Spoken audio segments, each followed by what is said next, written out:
It is 5 o'clock. I will call the meeting to order. Pursuant to MGL 7C38, section 20F, after notifying the chair of the public body, any person may make a video, audio recording of an open session of a meeting of a public body, or may transmit the meeting through any medium. At the beginning of the meeting, the chair shall inform other attendees of any such recordings. This meeting is being recorded by the Berkshire Edge, by CTSB in the town of Great Barrington. Any member of the public wishing to speak at the meeting must receive permission of the chair. The listings of agenda items are those reasonably anticipated by the chair, which may be discussed at the meeting. Not all items may in fact be discussed, and other items not listed may be brought up for discussion to the extent permitted by law. Select board's announcements or statements. Bill? Nothing, thank you. Ben? Nothing. Okay, thank you. Bernie, do you want to just make an opening statement before I get the first candidate? Sure. Let me just, it's great, obviously, to be back with you tonight. This is a process that I think at the outset we explained that it's a very competitive market right now for managers. There's a number of openings very recently, and I haven't counted them up recently, but there had been some 35, I believe, across the Commonwealth. And so it is a very much as I say, a competitive market. In this particular round of interviews or recruitment and search, we went back out. We utilized essentially the same type of format or the same type of process that we've used in the past in terms of the Massachusetts Municipal Association, the Massachusetts Municipal Management Association, the International City and County Management Association, in order to get the word out. We also obviously reached out to our own database of potential candidates, and a number of them, or a couple of them, did in fact apply. We had 13 applicants this time. I think all told, I didn't do a count, but I think all told, we've had close to 30 people that have applied for this position between the first, second, and third rounds. This time with the 13, there were a couple of repeats that asked that their names remain in the mix. We did have one withdrawal, but in the end, the screening committee, scrambled and worked very diligently to review the candidate pool, to conduct the interviews over the course of a half of the day, and have these three candidates that we're putting forward to you tonight. I think you'll be pleased with the candidate pool that we have. That there, I think you have some good candidates here that are worthy of your consideration. Obviously, the first candidate, John Elwell, that you'll be talking to, is a municipal manager, has been a municipal manager in Vermont, smaller towns up there. More recently, he had the experience of serving as a municipal utility director in another community up there with running an electric distribution system. Your second candidate will be Liz Hartsgrove, is currently the assistant town administrator in Bourne, a position that she's held for several years now, but she held a series of positions on the Cape. She is aware of the distance, but she's interested, and you can obviously bring this up with her. She's interested in, very much interested in this position, knowledgeable of the region, and is attracted to Great Barrington and the Berkshire environment.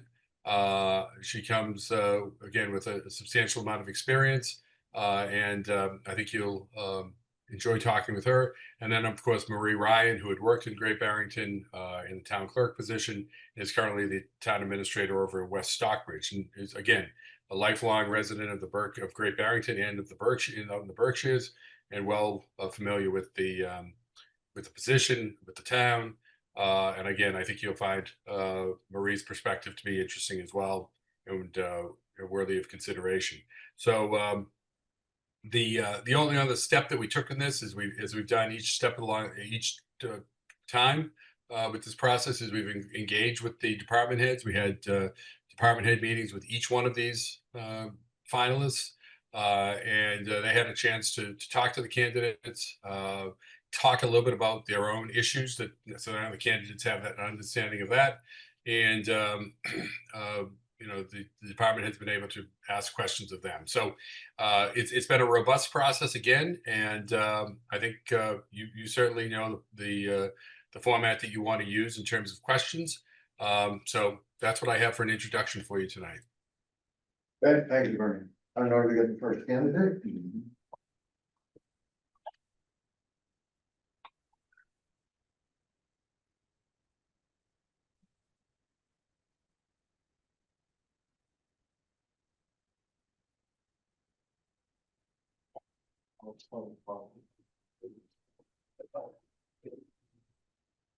This is right over here.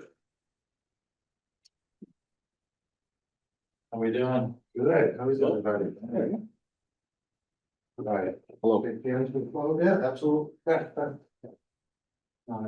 There's your drum. Start to read. John. Bill.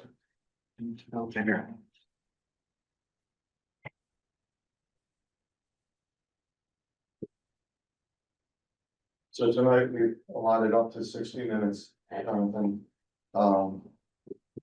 We have a series of questions. I'll ask the opening question on the topic, and then select board may or may not follow up. We have 3 candidates tonight, as you may know, and our plan is to vote Monday evening. And Bernie will be in touch with you in between and on Monday. So, first of all, thank you for your interest in Great Barrington. If you could just take a couple minutes and tell us about yourself and why you're interested in the town of Great Barrington. Sure. First, I want to thank you guys for having me here tonight.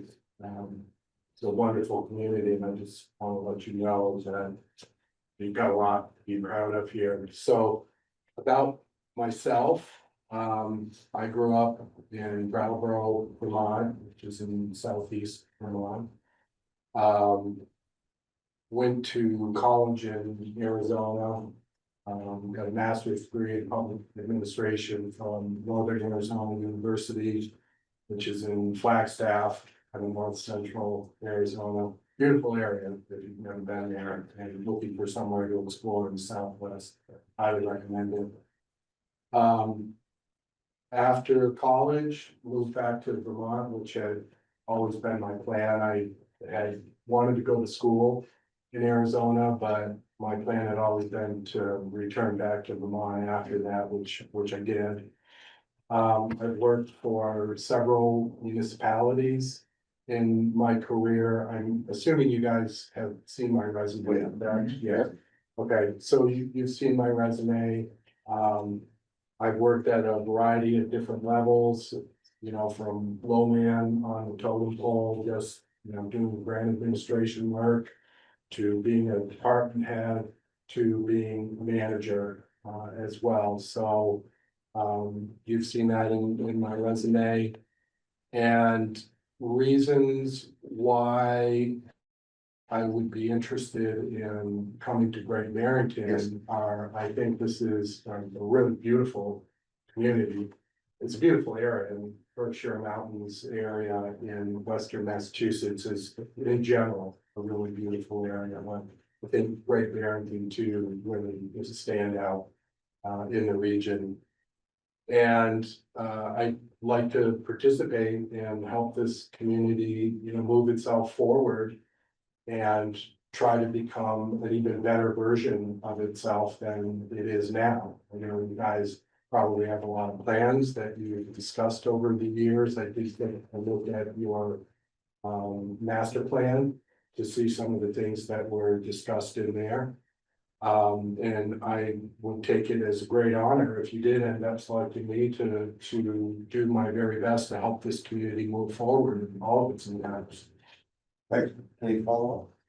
Yeah, can you just describe what you see if chosen as your first 3 months here, and not only getting established, but just how do you see your first 3 months moving forward?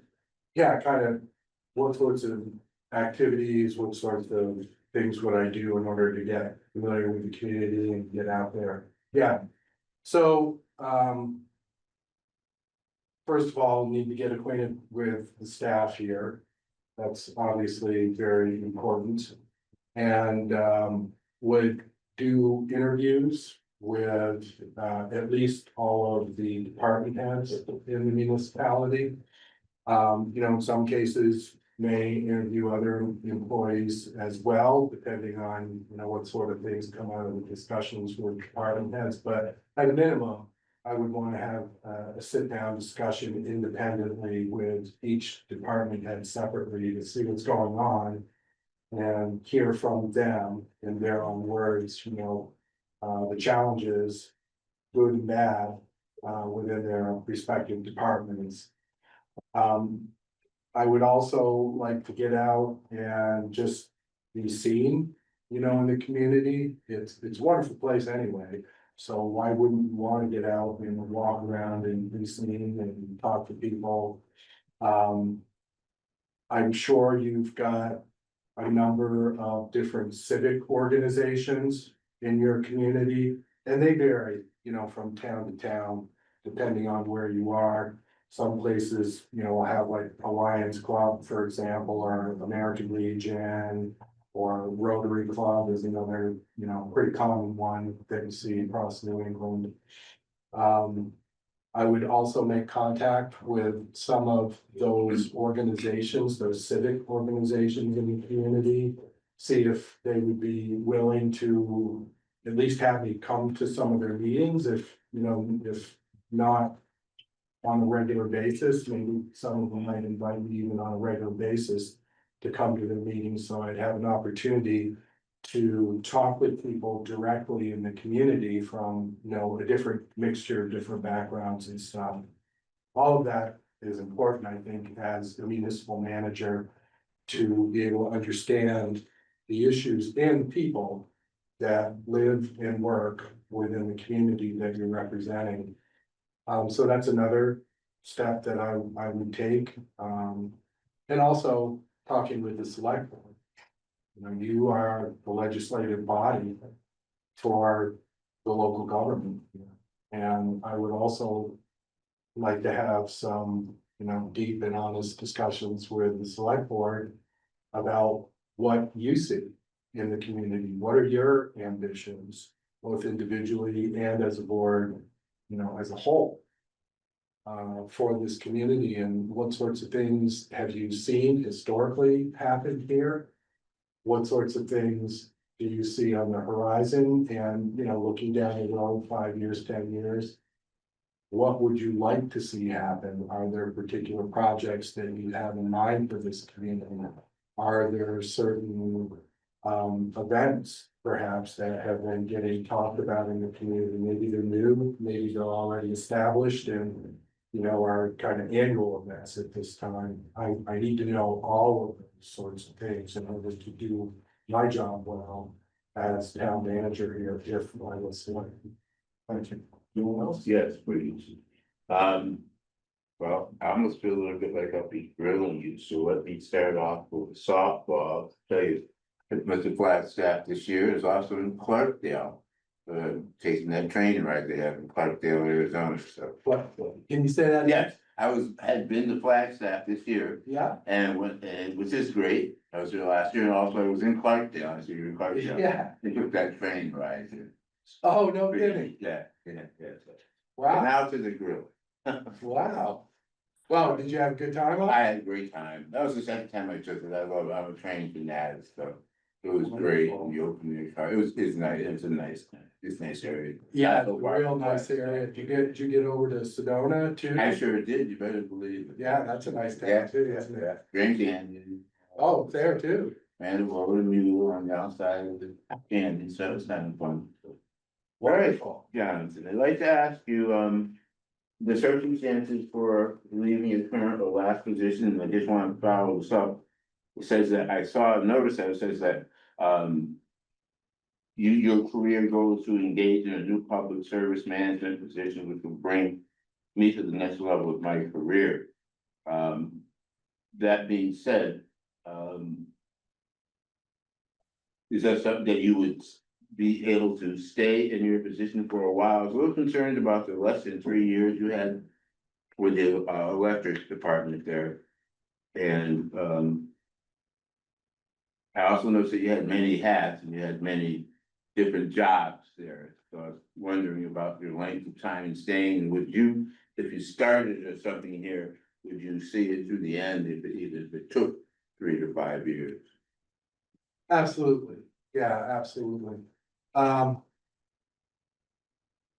would be committed to fulfilling the contract, whatever an agreed upon contract. Between myself and the select board was. Whether it was, 3 years or 5 years or whatever you guys wanted to do. Municipal management is, really where my heart is. That's what I studied specifically for. That job was a little more focused in just the electric department. And I learned a lot there. That was a really great experience for me, and I have nothing bad to say about Linden and the community there. It was a really good experience for me.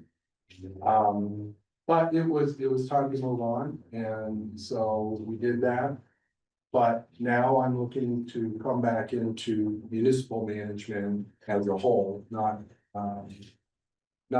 looking specifically at just a department specifically. Would it satisfy your desire, if you will, to your next level?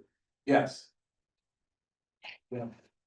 And when I wrote that in my resume, you're quoting a little bit out of the beginning of my resume. Yes, I did.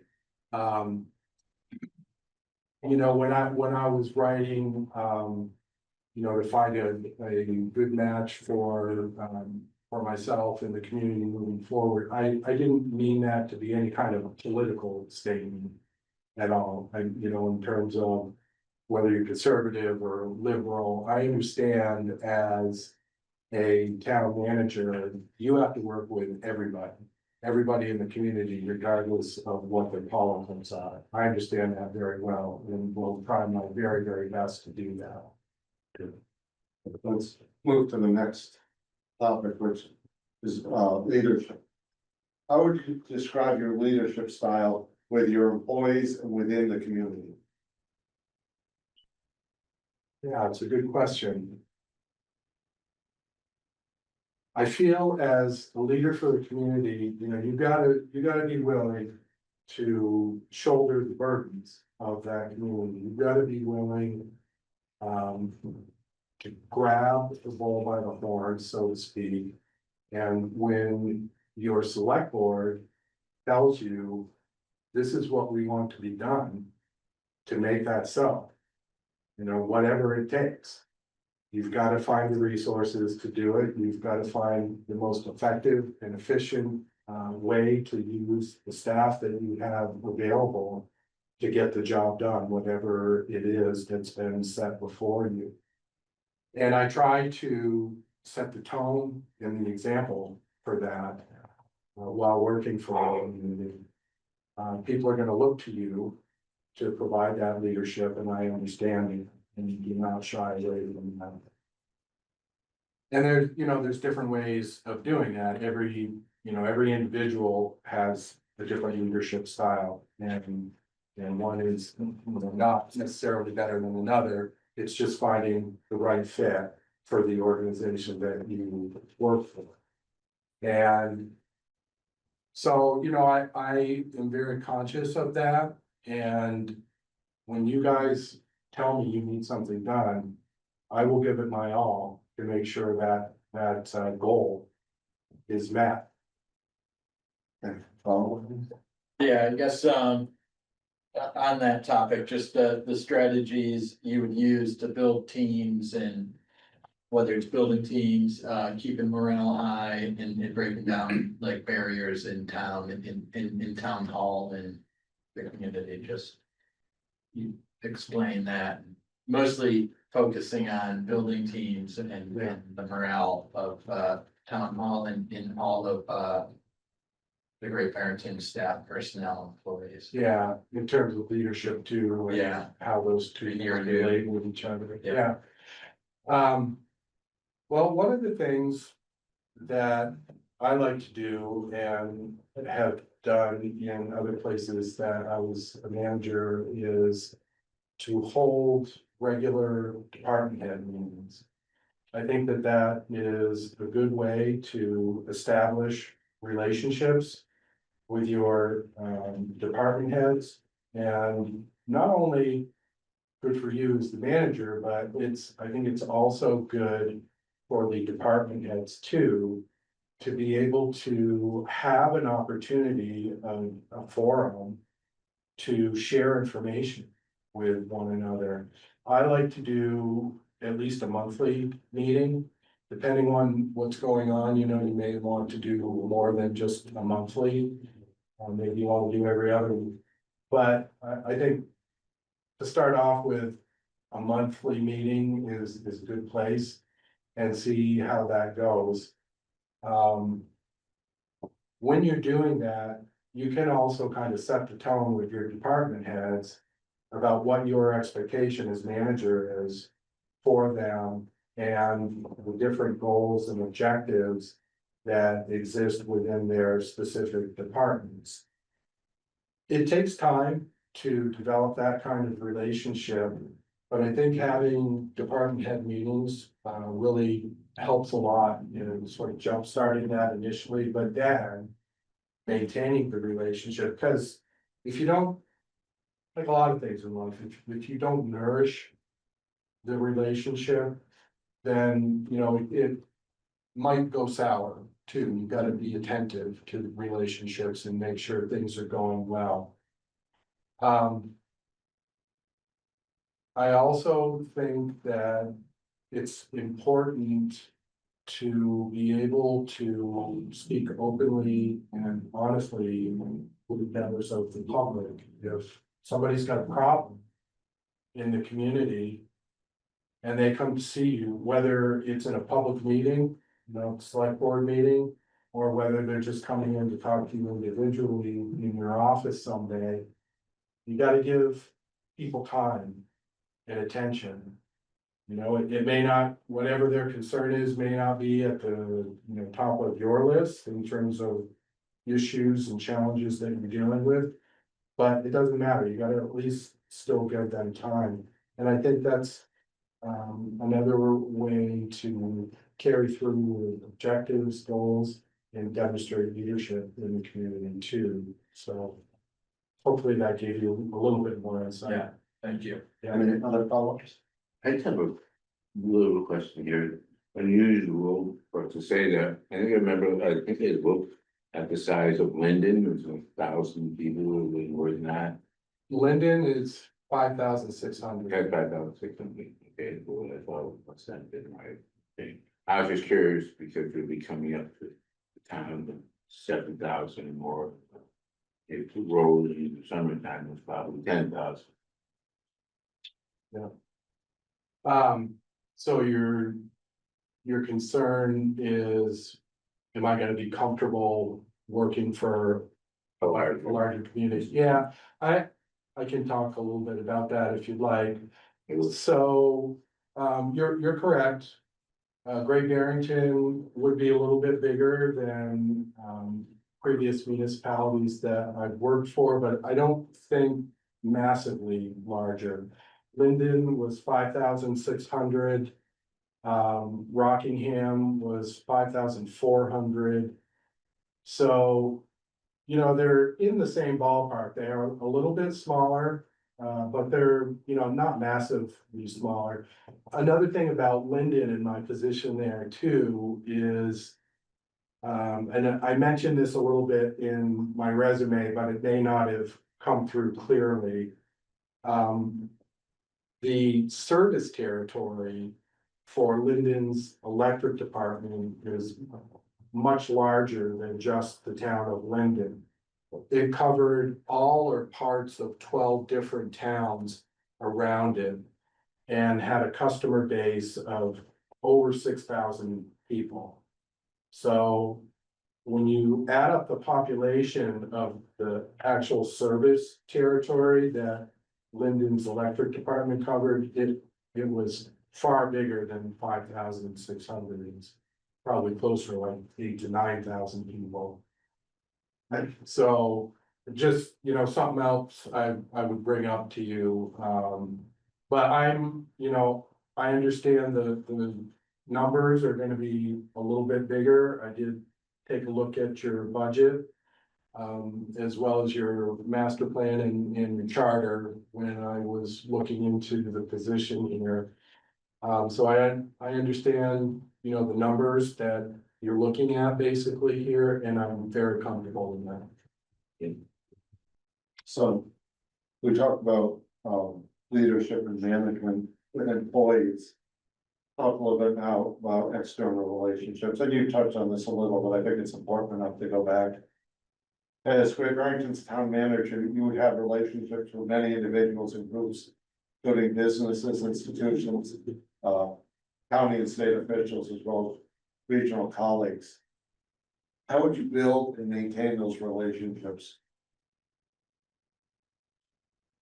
Well, probably in a similar way to, the way that I would do it locally here as well. I would, try to learn the players in the region first, what sort of resources are we tapping into here in Great Barrington at a regional level or county level.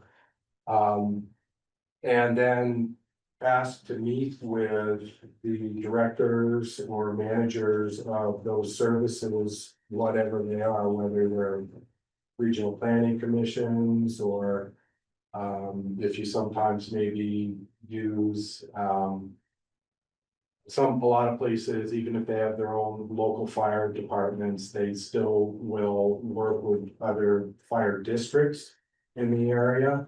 And if this community has done something like that in the past, you used the fire a relatively close fire district, the Great Barrington to work with as well.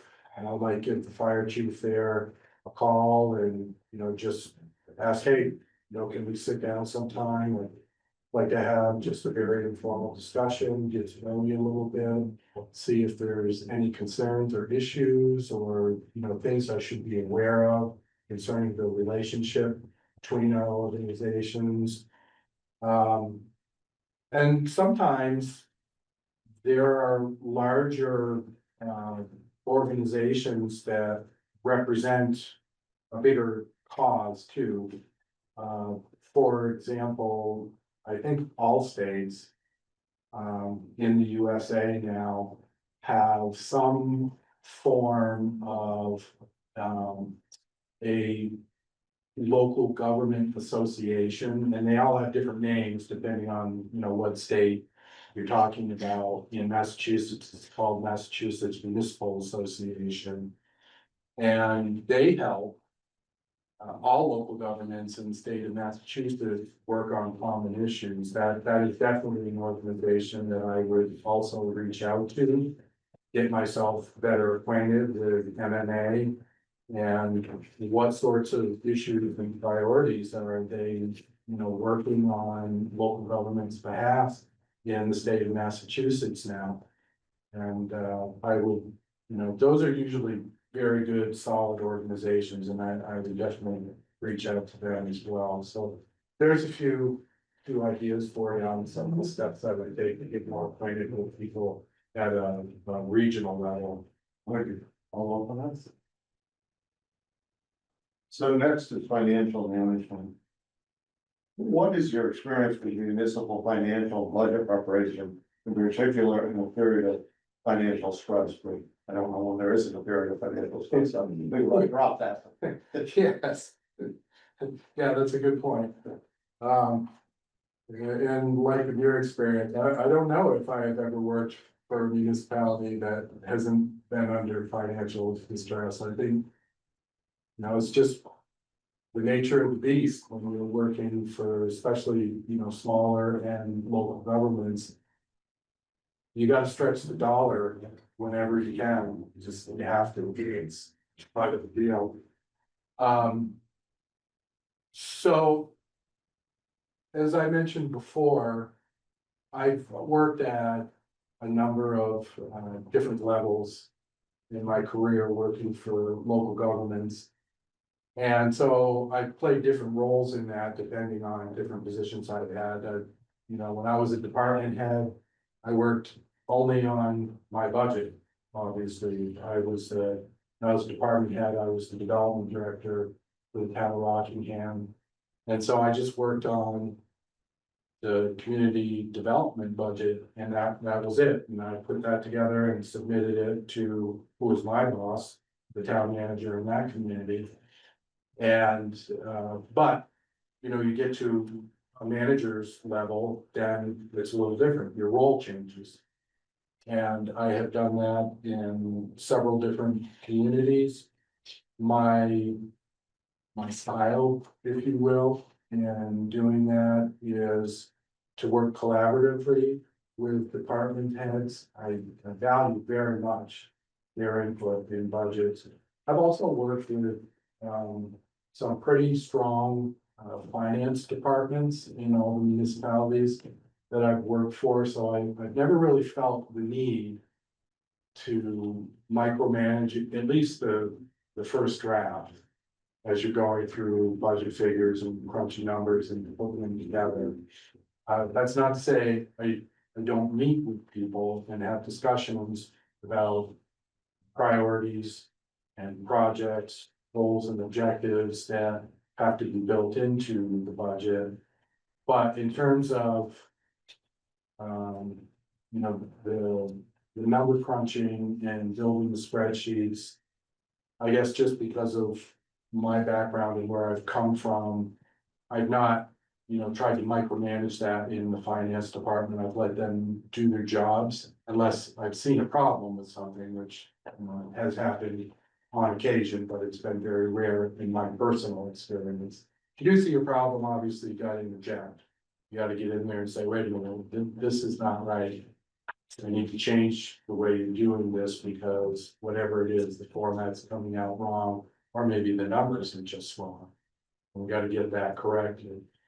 But, so, once you get your figures to a presentable first draft for the manager to take a look at, then I will sit down with the finance director and also individually with each department head.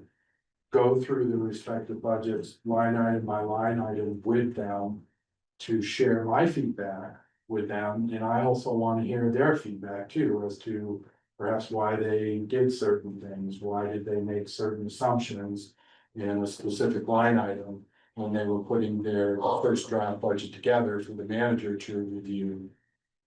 And, you know, I prefer to try and get things to a point, if possible, where we're all in agreement on what's in there before we give the first draft to the select board. So I try to work very hard to do that leg work up front before the board, you know, even sees the draft of anything, so that you're getting the cleanest draft we can possibly provide to you as staff. And once we get there, it may take, you know, one meeting in a particular department, another department. Things may be a little trickier, there may be a lot more going on in that department that we need to be aware of. And they have to meet 3 or 4 times with that department before, you know, we get things okay. Then, once everything is looking good enough to present as the first draft to the select board, bring that before you guys in a public meeting. And get your comments as well. Obviously, you guys have the final say, the final approval on what is in the budget, what's gonna stay and what's gonna go in this. And as part of that, I should add, I wanna know what sort of goals and objectives you guys as board members have for the budget as well. And obviously, the earlier I can know that, the better and smoother the budgeting process will go. It's kind of hard to, you know, insert a new project or, you know, a new task or goal or study. If somebody's coming in at the 11th hour, you know, trying to make a change, that can really alter what things look like in the budget, so. I always try to give the board an opportunity prior to staff really getting into number crunching.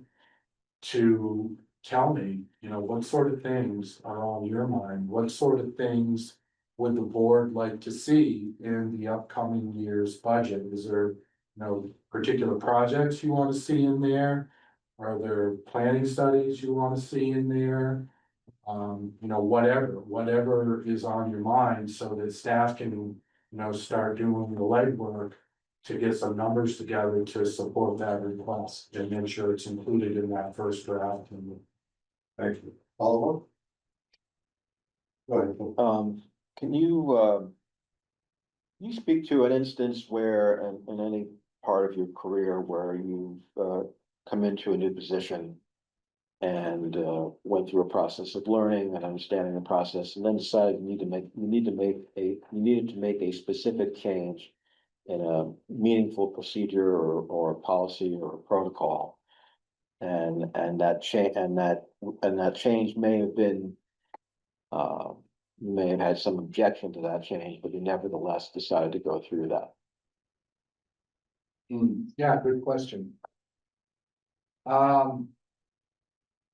Yes, there was a municipality that I worked for.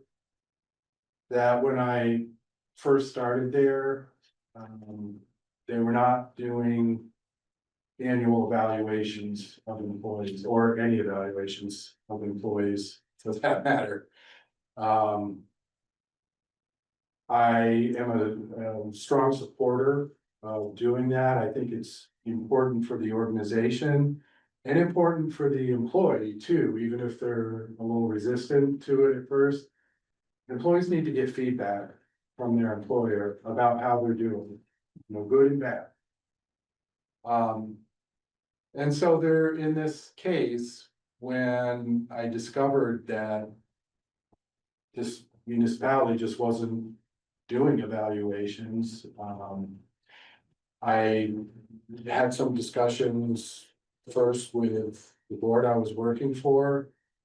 And then, initially with department heads to try and get the idea out there first.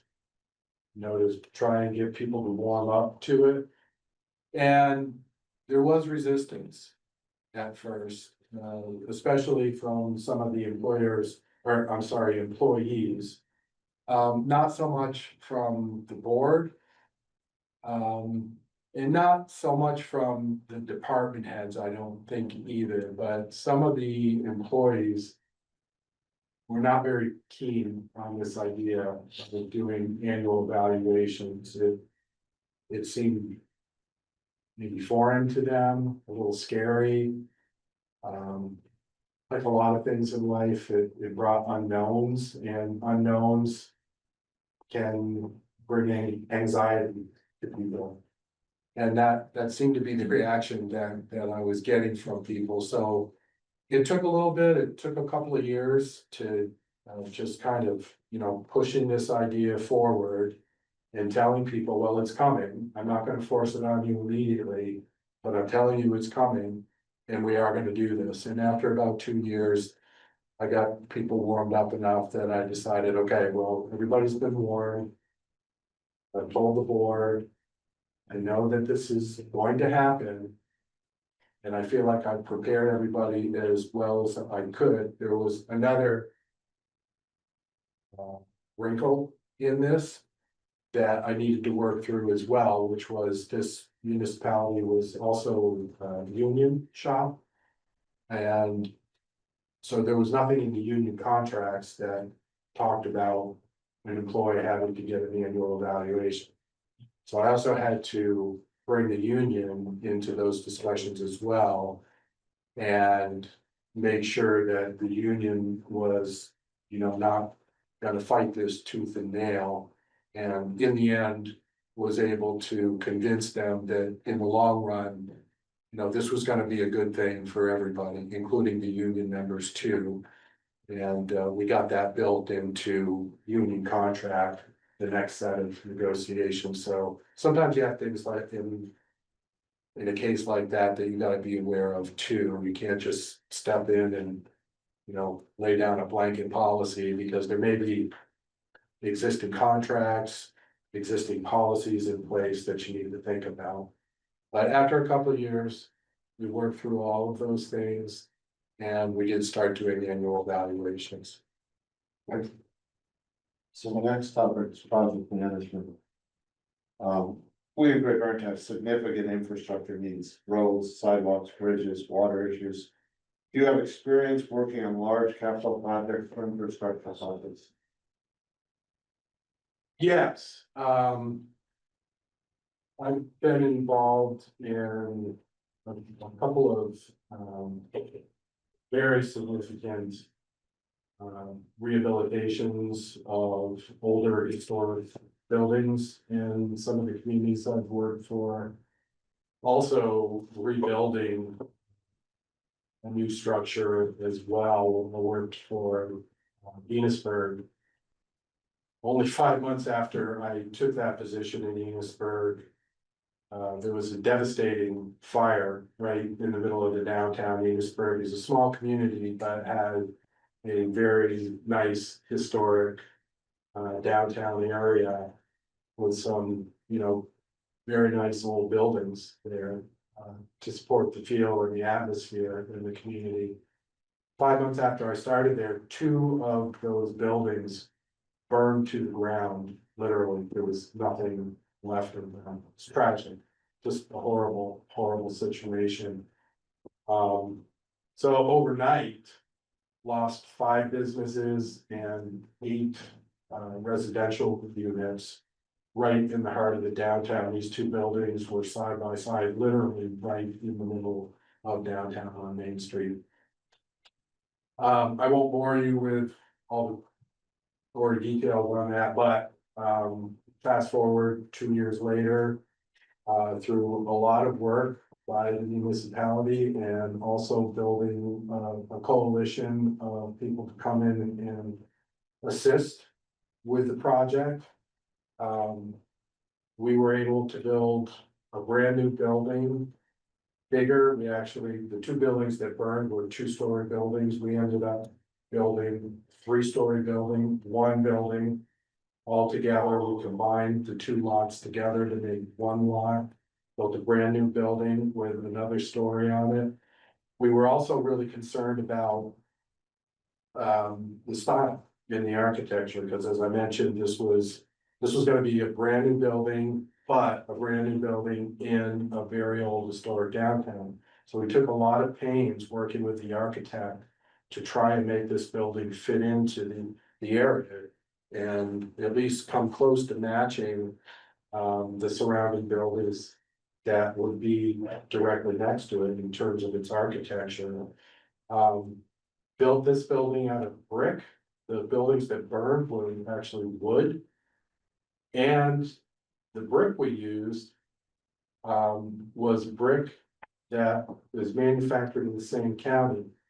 We bought the brick from Vermont Brick Company, which was in Highgate, Vermont, only 2 towns northeast of Enosburg. So that's about as local as you can get in terms of a building material. It's brick made in the very same county that the building was constructed in. So with that project, I'll stop there. I have also been involved in a couple of bridge projects.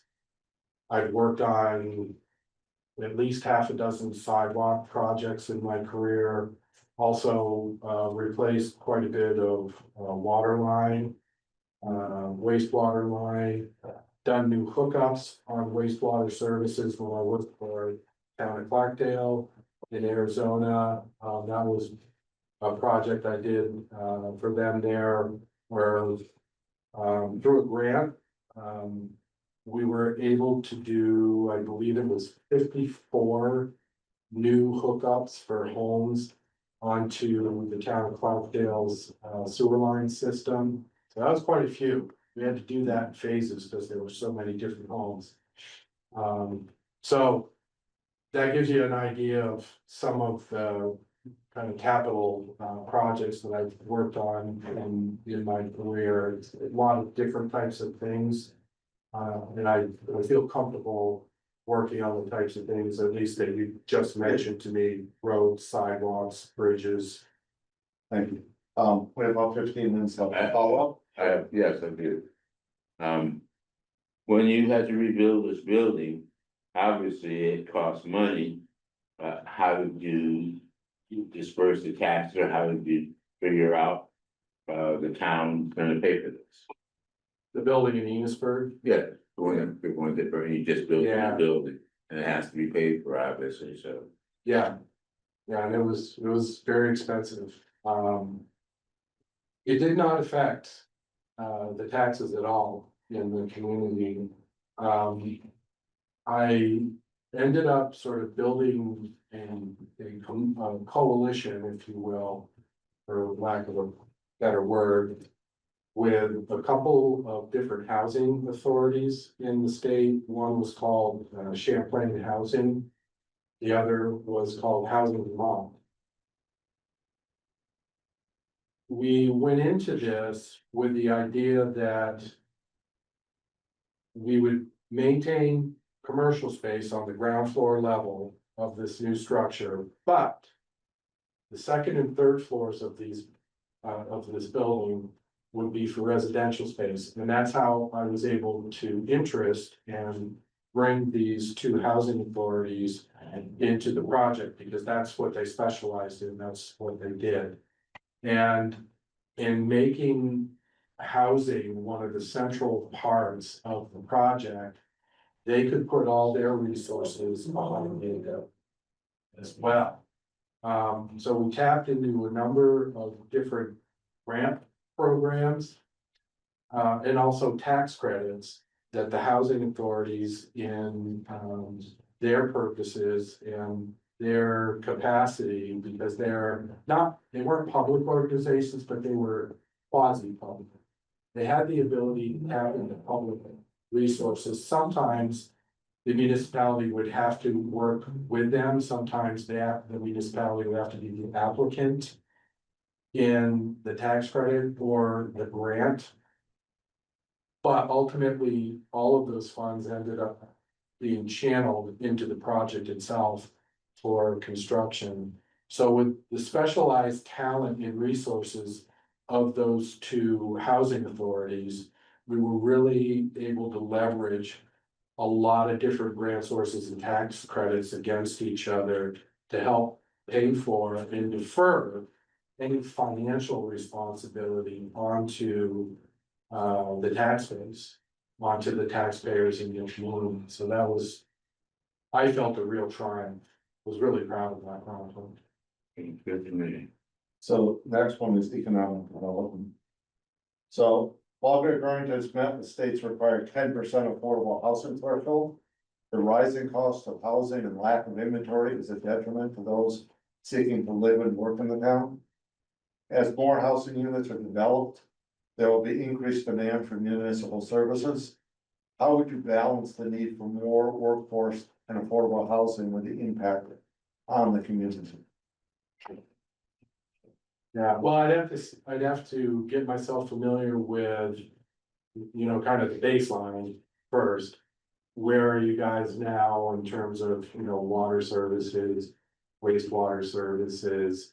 You know, are you getting close to reaching capacity in any of those vital services that the municipality provides? Or do you still have breathing room? And the answer to that will be different in every single municipality across the country, you know. Some places are getting right up against the threshold, you know, of what they can handle in a particular service. And really need to start looking at correcting that problem before it does become a problem. And some places still have, you know, a lot of room to grow.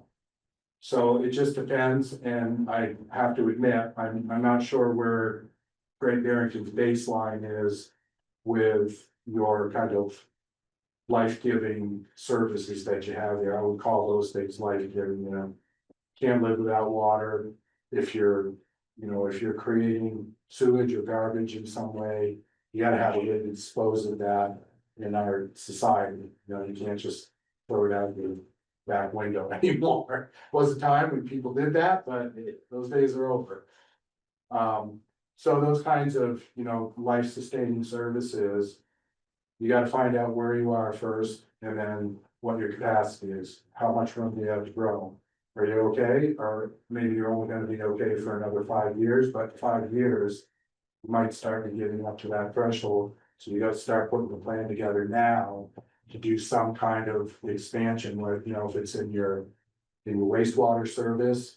They have to look at doing a build out in your wastewater treatment plant. Those aren't cheap.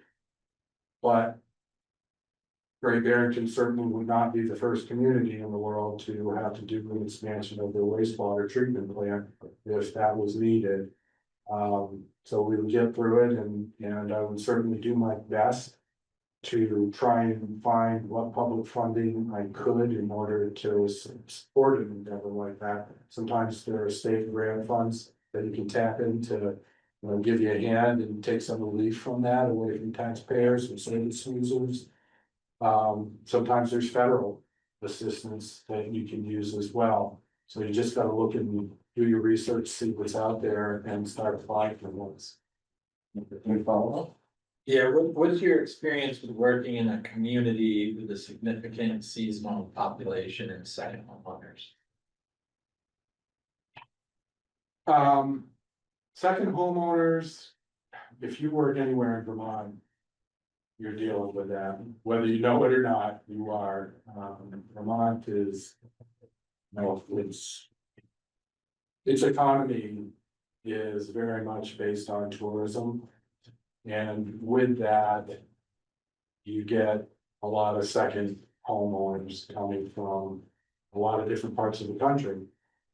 And so I have experience with that. I will say the seasonality effect would be a little bit new for me. You mentioned, I think in the summer, the population might go up to as much as 10,000, I think someone had said sometime. So, in a town of 7,000, when you're all of a sudden going up 10,000 for a few months of the year, that's significant, and I can understand, concern on that. It'd be a little bit new for me, but, it doesn't give me any anxiety or anything at all. I feel my experience is well equipped to deal with a situation like that. Working with department heads maybe for the first year or two to see what kind of adjustments they need to make. In services in order to accommodate that, whether, it's police or fire, ambulance. I'm sure all those things are impacted at least a little bit. When you've got a swelling of your population to that magnitude for a short period of time. So it'd just be a little bit of a learning curve for me to, sit down with staff, figure out where the biggest impacts are and making sure that I'm working with our services to make sure we've got everything they need to be able to respond to that swing in population base. Thank you. Just a couple more questions. Personnel management. Tell us a little bit about your experience with personnel management, including motivation of employees, retaining and recruiting staff, and developing employees for success and succession. Yeah, I have worked personnel issues, since I was a department head. Now, I think, as I mentioned earlier, giving employees feedback is very important for both the organization and the employee too, whether they realize it or not. They need to know what areas they're doing really well in. And if there's areas that they need to sort of pick things up a bit, make some improvements on, they need to know that too. It's for the benefit of the municipality, and at the end of the day, that's what we're all here for, is to work for the municipality and make sure we are all giving the best services we can to this community. So I'm not shy about that, you know, if people need to pick things up a little bit and do better in a certain part of their job or their position, I will tell them that. And I will put that in writing to them if needed. But, you know, I also want to give people a pat on the back when they deserve it. If they're doing something really well, I want to tell them that. And, you know, not just during their annual evaluation either, you know, I mean, that's the sort of thing I think as manager, you should be doing as on a regular basis. When you see an employee, you know, standing out, really doing a good job on something, whatever it is, hey, go over to them, give them a pat on the back and say, man, that was a really good job. I really appreciate the effort you put into that today. Thank you very much. So, you know, good with the bad, you gotta do both. And, as I said, I'm not afraid to, you know, if there's a problem, I'm not afraid to call someone out on it and let them know about that. Bring their direct supervisor in, if it's some, you know, if they do have a direct supervisor, they've got a department head that oversees them. Make sure that department head is aware of what I'm seeing. I wanna get feedback from that department head too. To see if they're seeing the same thing, or maybe they got a different take. You know, if it's a problem with something that I perceive. I wanna know what the direct supervisor of that employee thinks about that. So, Anyone have any follow? I do, I want to know what actions you have taken to increase diversity in all of its forms in your organization. diversity in terms of like ethnic diversity, In all of its forms, ethnic, LGBTQ community. yeah, Trans, yeah. Well, we have a fair Latino population, I'm sorry, I'm gonna just add that as well, you know, we're working with a fair Latino population as well. oh, well, that's good to know. I wasn't aware of that, but that's good to know. Diversity. Well, I believe very strongly in being an equal opportunity employer. I mean, that's mandated for all public sector. You've got to do that. So in terms of a person's, gender, race, religion, anything to do with those types of issues. I'm not concerned about it at all. We gotta look at every single person as an individual. And just, forget about the rest of those things. My primary concern is making sure we get good employees for the municipality that wanna be here and can excel in their positions. And that's what my primary concern is. I don't care about the other things. I wanna know that the person wants to be here, they can do the job, and they're gonna do a good job while they're here serving the community. So I guess that's how I would answer that. We have a couple minutes left, so one more topic and then a couple at the end. This is at the end, but it's to us important. How would you define a successful relationship between the select board and town manager? Being open with each other, being honest with each other, I think those are. Two standards you gotta have. You gotta have open communication and trust. If you don't trust each other, it's not gonna be a good relationship and things are gonna go south, probably in a hurry. If people start feeling, I don't know about that guy, or vice versa, if the manager starts, feeling like, I don't know, I got a couple of squirrely board members there, I'm not really sure where they're coming from, it's just those sorts of things. Can be the seeds of a lot of bad feelings. And so I think at the heart of a good relationship between a manager and a select board, you gotta be open, you gotta be honest, and you gotta trust each other. You gotta be willing to share your thoughts and get them out in the open, and let's talk about them. Let's see if we can find solutions to the things that are bothering you in the community and go about it openly and honestly. Anyone have a quick follow-up? Walk us through what your sense of a typical day being town manager in Great Barrington. Sure, well, don't totally know the answer to that yet, cause I haven't worked here, but. I think that, you know, a typical day would involve. Talking with department heads.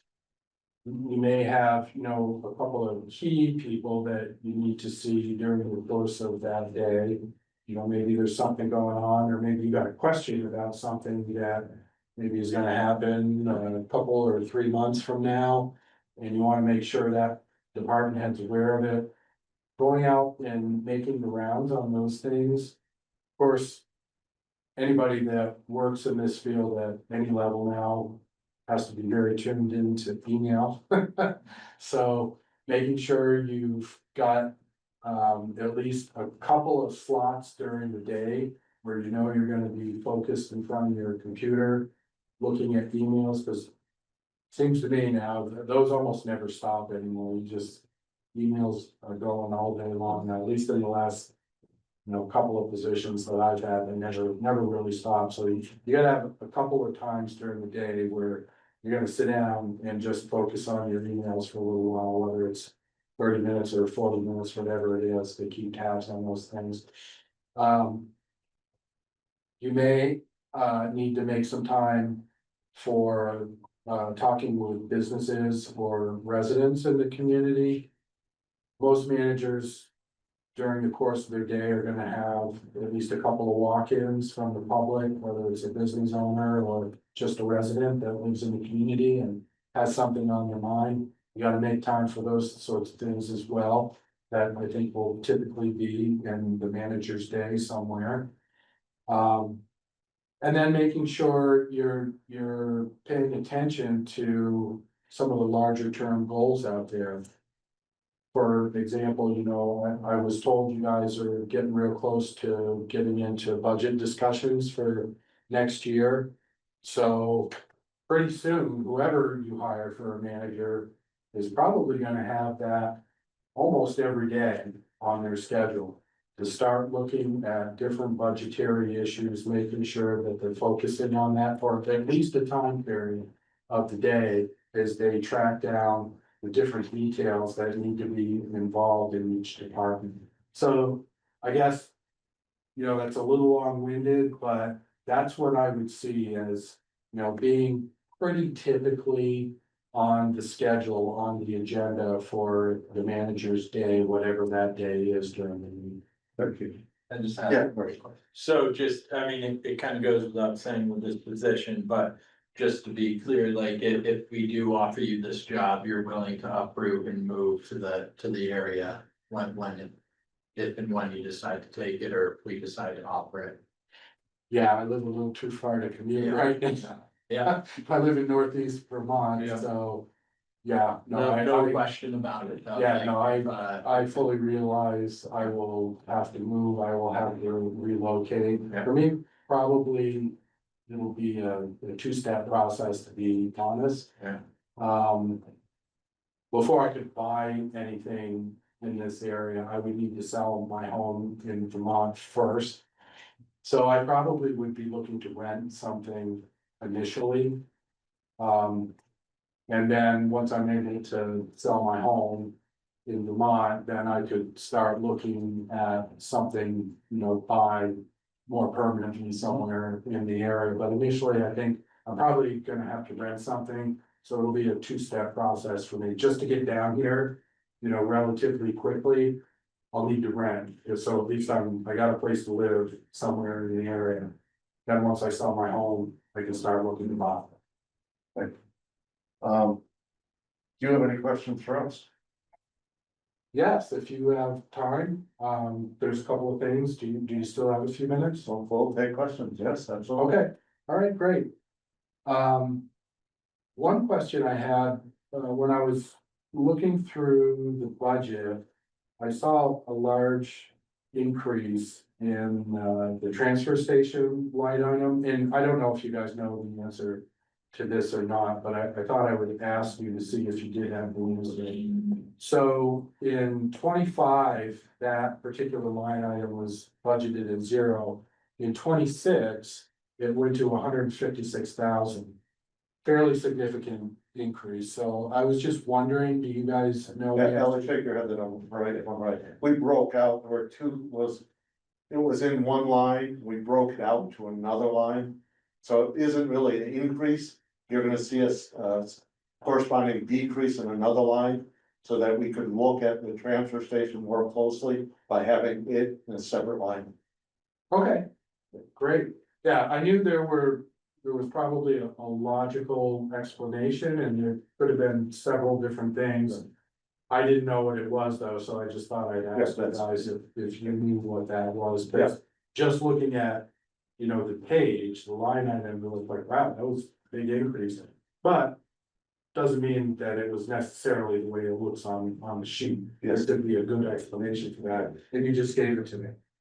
Another question I had, as I mentioned earlier in our conversation, I like to know if there are any major projects that the board has on its mind going into the budgeting process for the next year. So I'm not being presumptuous in any way, but I just thought I would ask, is there anybody here that it knows, is aware, they've got something in mind that they would like to share with me, that there's, a big project or a planning project, not necessarily construction, maybe it's a planning project, something that you want to see in next year's budget that perhaps hasn't been talked about with staff yet. So I think first of all, and I'll let Ford answer, but I think first of all, to understand that we haven't started the process yet.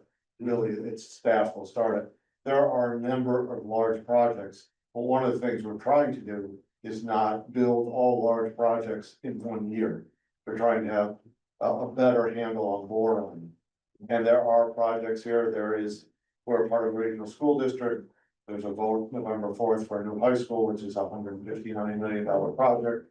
There's working on redoing the library in Housatonic. We have multiple bridges that need to be redone. Luckily, the state will be putting the bill for those. We are desperate need of fixing the water problem in Housatonic. So there are a lot of large projects. I'm not sure we can take any more, no matter how good of an idea it is. I think we're juggling enough large projects right now, some of which will cost the town, some of which the state is being generous with. So I think, we're looking at doing, and it was approved last year, $3 million for a temporary bridge on Brookside Road, so that that neighborhood isn't isolated for 5 or 6 more years before the state gets in and puts a permanent bridge in. So there are a lot of projects. We're not short of any projects. No, we're All not. right, great, We I don't need it, appreciate that. but That's right. So thank you for coming down. We really appreciate it. thank you. Yeah, very good. Yeah, thank you guys. I want to thank you guys for having me here. And it's been good. It's always good to talk with people in other municipalities. You always learn something new everywhere we go. And I learned some new things tonight here, and it was really good to meet you guys. You do, thank Same here. Thank you very much. Guys, about 5 minutes? If you don't mind. Yeah. Yeah.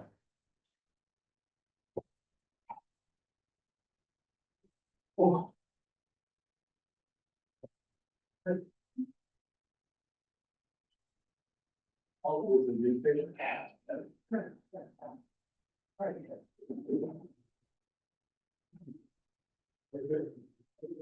You gotta give them brownie points for noting that they need, transfer station. Yeah.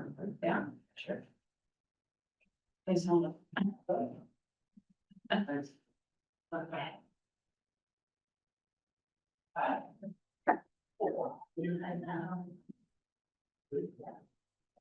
Don't have any static candy.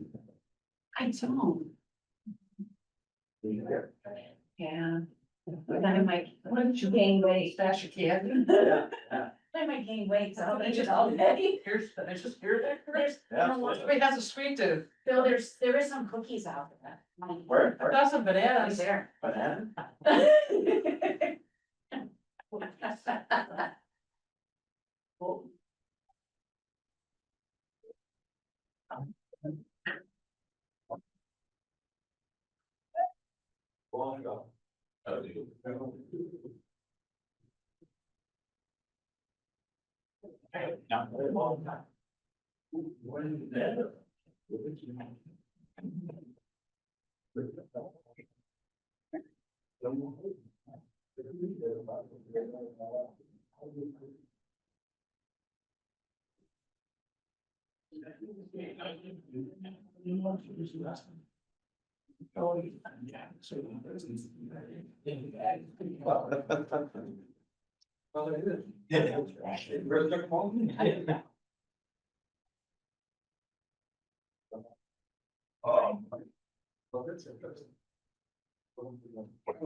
All right, there was cookies.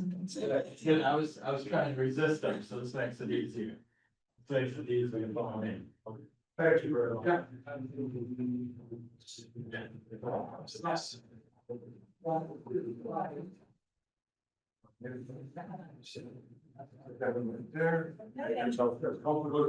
Fantastic, thank you.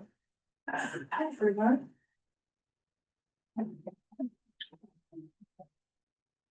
Hi, I'm Liz. It's nice to meet you. Nice to meet you. Hi, nice to meet you then. Garfield will be right out. Yeah. Oh, fantastic.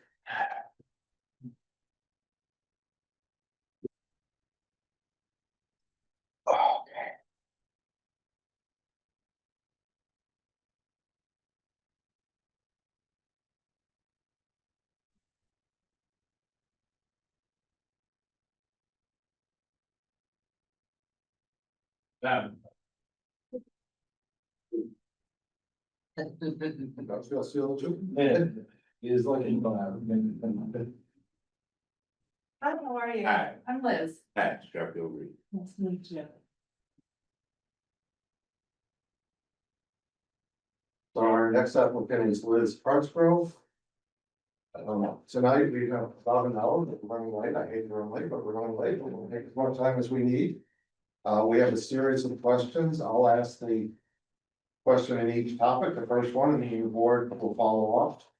When we're done tonight, we have 3 candidates, and we will, next Monday night at our regular meeting, make an offer to one of the candidates, and Bertie will be in touch with you in between and after. Thank you for that. So, first, thank you for your interest in Great Barrington. Just take a couple minutes to tell us about yourself and why you're interested in the town of Great Barrington. Thank you. Yeah, it's a pleasure to be here, everyone. And for those who don't know me, my name is Liz Hartsgrove, and I currently serve as the Assistant Town Administrator for the town of Horn, which is way on the other side of the state. So my career has, as you can see from the agenda packet, my resume included, that my career has basically been, as far as municipal government goes, it is all on the Cape. And I went from the tip from Provincetown all the way to the canal, which I'm currently in Bourne. And I've served many different capacities of departments, and basically I've been a department head since I started in 2002. So, and that was at age 24. So, so that is, I've had that leadership skill, and as building as my communities have grown bigger, the challenges, I've been able to gain more responsibility, see where there is overlap and integration that's needed, and collaboration.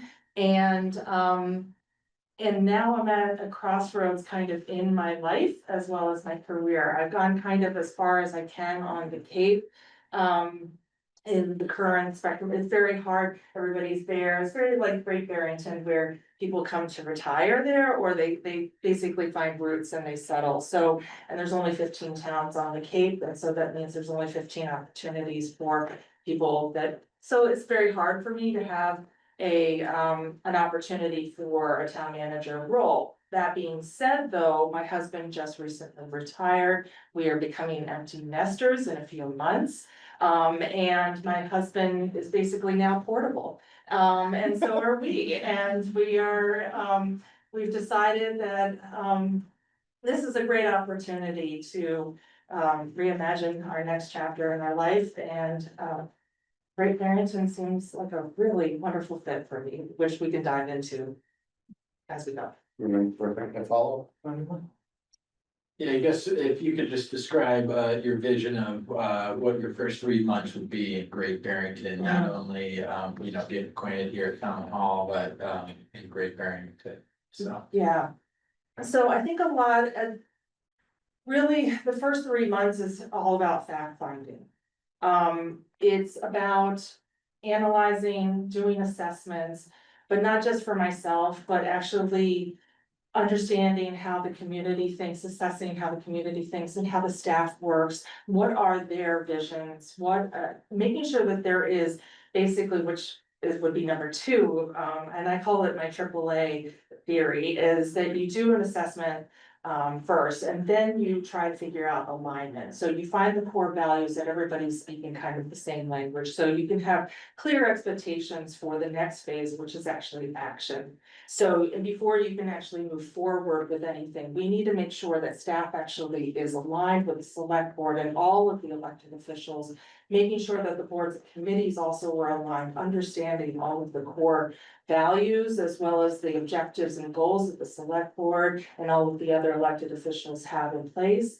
And making sure that then we can have a strategy moving forward and collectively together. I think that's really important for me to understand, but also it's very important for a team effort to take a moment, go back down to the basics so we can actually move forward together. It's just like, so that would be my first 3 months. And then we can figure all the next direction. thank you. Yeah, absolutely. And follow? So, how would you describe your leadership style with your employees and with the community? I am definitely a very participatory type of leader.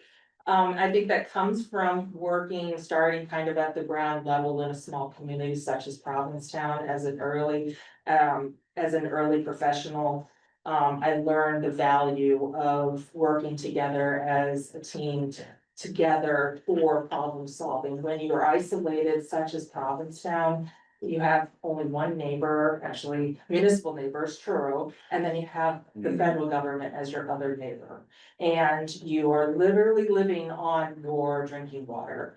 And so you have all of these dynamics, the business guild, the chamber of commerce, you have all of these passions and objectives. And you have to figure out with a small but mighty team as well, how do you actually support a community that is aging very quickly, that is not actually, is becoming much more touristy, much more seasonal.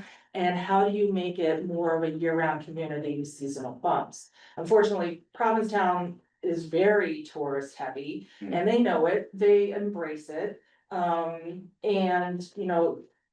that gives you also a nice sample of how to deal with a small community, also with a big community too.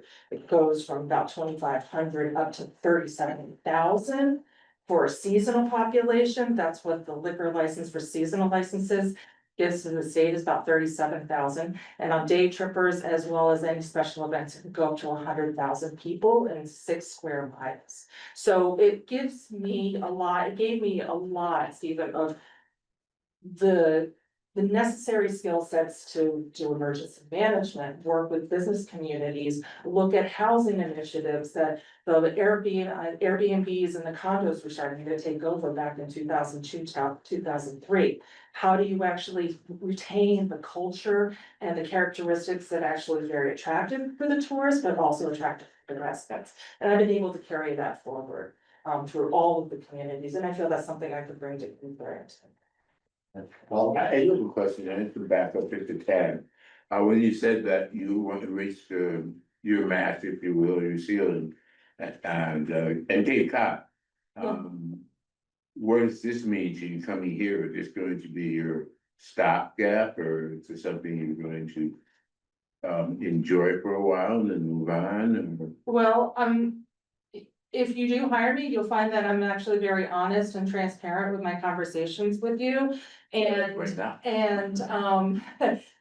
and you're asking me to actually forecast something that I don't know yet. So, and predicting the future. But however, with that being said, yes, I am here to commit to Great Barrington. Okay, first of all, I would not have applied if I was not ready to commit. I would not waste your time and I would not waste my time with committing to Great Barrington. I would not have applied. Okay, so I also would not have brought my husband with me for the last 2 days. And we arrived yesterday and we tested the waters with our daughter being home alone as well. Right now, she's doing great, and thank God I can monitor where she is on iPhone. But that being said, yes, we are very excited to have this opportunity to come to Great Barrington and make this our new home. So I hope that answers your question. Yes, I'm committed. 100%. I don't see this as a stopgap. I don't see that in any way. So. You're welcome. Off Steve's last question, back to leadership and management style. I guess just can you talk to more about your strategies of building teams and Yeah. with the whole staff, not only town hall, but all the employees throughout the town and just working with keeping morale high and motivation. All those things as being the team leader that would be if you were to take the job. Yeah, it's vital. I see it as a missing component from a lot of town managers. I've worked with probably, I think 15, if I've done my homework correctly. I've worked with 15 different town managers in 5 different communities, and I've assessed their pros and cons of skill sets, and a lot of it is missing is team building, morale, paying attention to your staff, being part of the staff rather than but also understanding as well that you have a responsibility. Your responsibility is to keep the culture in check, making sure that everybody is lined up, and making really tough decisions that may people disagree in your staff as well as some of the community members. If the select board is instructing me and voting to guide the staff in a certain direction, that we have a responsibility to follow through with that. And that's where the participatory component of it, Eric, is really vital, I think. And it's just not just internal. So one of the things that I did work on in Barnstable as a good example is of I was instructed as soon as I was actually hired with the objective to overhaul the complete parking division. It has, and consumer affairs, which is 20 individuals in that department, and then it escalates to an additional 12 seasonal people. The parking division itself oversees 500 miles of road in the 76 square miles of the town. And one of the core areas is Hyannis, downtown Hyannis. It issues over 10,000 parking tickets a year. And it has obviously anything to do with any public safety or enforcement has a negative connotation because you're enforcing somebody's decision to do something incorrectly. And how does that actually translate into a positive? How can we shift that towards a positive? So that was my instructions when I came on to Barnstable. And I involved the entire community for that before I made any decisions to change how we were going to change our behaviors, and be consistent with our behaviors. What was the main objective and how to integrate the purpose of the department and how is it supposed to interact with all the other departments as well as external, all of the businesses, all the business, the Cape Cod Chamber, the actual regional components. How does regional transportation actually combine with parking? How does it impact it? How do actually additional towns, your neighboring towns, How are they impacted by that? So again, going back to participatory, it's not just internal, it is external, and it is beyond the borders. And that's actually something that I can bring to Great Barrington, is that I don't know anything but that, of working together with people and working with your neighbors and neighboring communities and and also working with the state on making sure that the objectives that we actually are identifying as vital for the community to succeed, that people know that and we are all the one. So I think that's really a vital component of leadership that I would bring to the table. Can I just follow up that question? Yes. With, can you talk to us about your delegation skills and how are you at doing that? Yeah, I'm very good at it. I'm very good at it. But I also don't delegate everything. I don't delegate my own responsibility. That's what the job description very clearly identifies for everybody what their responsibilities are. And I am not going to take that away from somebody that is hired to do the job.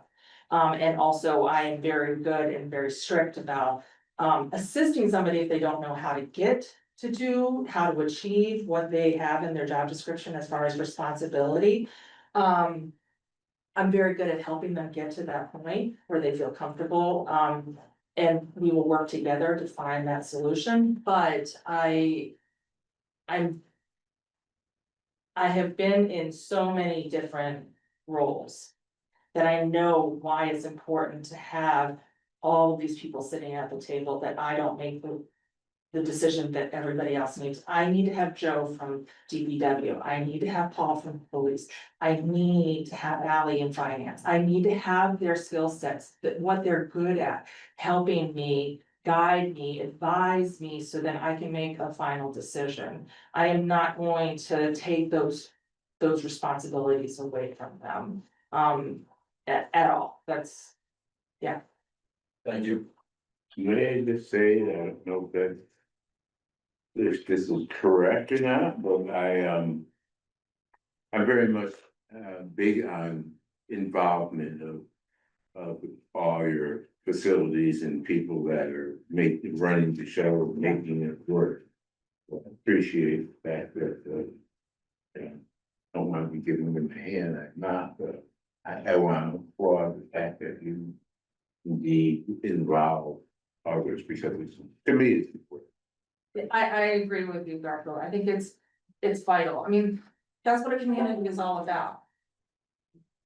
It's a collective group of people working together on something that is a common values. And that is what a municipal, that's the beauty of a municipal government, actually, is that we are hired to represent the community and do what the community wants. And so, yeah, it requires everybody working together. I mean, if you ignore that, why are you in this business? So, yeah, thank you for recognizing that and saying that. I appreciate it. So the next topic, you already touched on, so if you don't go in much detail, that's fine, but if you want to, you're also welcome. This is external relationships, and clearly you thought about this and that answer, but I'm not gonna skip over it because I think it's that important. Okay. So as Great Barrington's town manager, you have relationships with many individuals, groups, including businesses, institutions, county and state officials, as well as regional colleagues. How would you build and maintain professional relationships, and if possible, include specific examples, how you've done this in your past roles? Yes, I actually have. One of the beauties about the Cape is I've learned over the 23 years that I've been in that county, in Barnstable County, is that we acknowledge and recognize that, again, we go back to working as a community, that borders are man-made. And so we are all in it together, and we have to be unified in finding affordable housing issues, environmental issues, drinking water, all of those components. And so it requires open communication, especially on the town manager level. The select board for the county actually meets on a once a month basis, but the town managers and assistant town managers also meet separately once a month. And we have set agendas. We also bring in county officials to join us for that. And we have topics of discussion, whether it is going to be, changes on the state level, how is that gonna impact us? New articles, or new mass general laws that we can vote to accept, how is that gonna impact us? Any changes in like marijuana or any of the other hot topics that are gonna be coming in. And we talk about how each town their temperature is for certain issues, and whether also how town meetings are going, what is on the warrant for upcoming. So we talk about that a lot. On a lower level, we have identified, or at least there's freedom to identify that there is some overlapping issues. One of them that I started in the Upper Cape region, so it's 5 towns, it's Bourne, Falmouth, Sandwich, Barnstable, and Mashpee. We call ourselves the Upper Cape Green Team, and it's actually focused on green initiatives and working collaboratively together on identifying grant opportunities or even interpreting grants that we just don't know if we're gonna qualify for certain things. We have team meetings, we have site visits of new EV stations or other things that are coming on with vendors. So that's really important to have that freedom to bring people to the table that have a common goal, not actually be repetitive in resources because we are limited in human and financial resources, and try to tackle things together as a region. Because again, it comes to borders are man-made, and when you have, especially when you have visitors, nobody knows the difference between one town and the other, or a village and another. They really don't. They don't pay attention as deeply as they probably should. And so they wonder why there's a different EV station or a different pay station at one town versus another, or that different chambers and different ways of laws and how to interpret it, different rates for parking, this and that. So you have to think of it collectively, and I think that's where I have that opportunity and skill set that I can bring to Great Barrington, where we need to look at it on a broader level as well as down on the lower level for the teams. So whether they're bringing small teams, special teams, or on a bigger level. So I've had experience with all of that. Thank you. Is that a follow up? So next is financial management. Yeah. And what is your experience with municipal finance and budget preparation, in particular in a period of financial stress? And I'll use the same joke about fiscal stress. I don't know if there's ever been a time when you need this a long time that there is a fiscal stress, but that's the question, so I read it. Okay. Well, so you're right, there isn't a time where there isn't financial stress for municipal government. And whether it be COVID, whether it be the housing market, whether it be housing initiative, like the 2007, 2008, when the recession happened, 2004, when we had the housing market drop out, or not the housing market, but where we had a lot of condos starting to change, our houses change into condos, and we were losing a lot of housing inventory in Provincetown, and a lot of families were moving out because their properties all of a sudden escalated to like $4 million. So how could they say no to that and just move to the town next door? And businesses were closing, all sorts of things. So yes, I've had a lot of experience in from how it feels as a lower level department head to then also being involved with making tough decisions on building a budget and also planning capital and projecting that out 5, 10, 15, and talking about predictions. That's a really hard thing to do with not knowing how the federal or state level is going to impact you. I think it's really important to watch your budgets, watch how your revenue is coming in. And again, it goes back to the areas of focus, the 3 A's that I talked about. It's constantly identifying a problem and being in the solution space. And that comes from continually assessing all the time. continually making sure that the budgets are aligned. And then going into action, making sure that the budget's reflective of what the goals are for the community. And that comes on the lower level of planning to all the way to town meeting of that you are having everything reflective of what's to come and where we can tackle things and just being honest and forthcoming with communication of why these decisions are being made.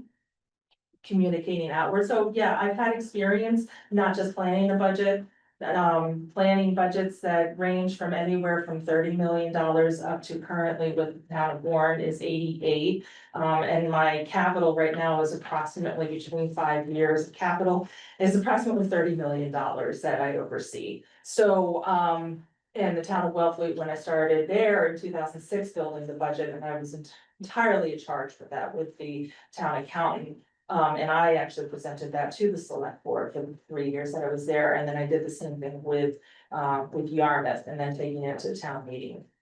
So, those are much, at least Yarmouth, Wellfleet is very similar budget wise to Great Barrington. But yeah, I've had a wide range of needs and wants and all of the other things and trying to balance it all out, as well as trying to maintain your workforce and making sure that they also were aligned with where your goals and objectives are, making sure departments are matching what you need, and the skill sets as well as the board committees, so are reflected. So yeah, had a lot of experience.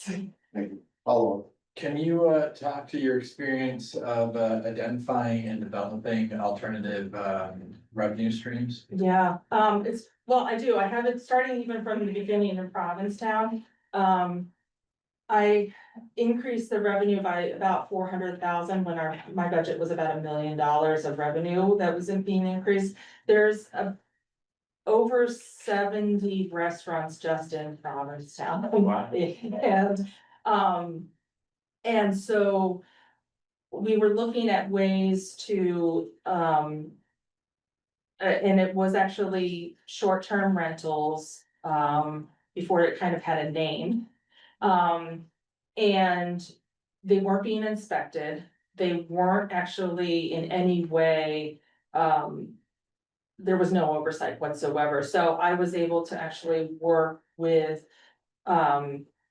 the community to identify a need and get actual bylaws put in place at town meeting, voted to ban fees, to have a $75 registration fee that included an inspection. This was also during the time of the Warwick fire, when you had the fire, and Provincetown is all wooden. So, you know, if there's a fire that happens in a nightclub or anywhere, it impacts everyone. So inspections, especially fire inspections and egresses, access points, those were all really important for a tiny little community that has no services like the support systems and regional. It takes an hour, 15 minutes just to get to the hospital from Provincetown on a good day.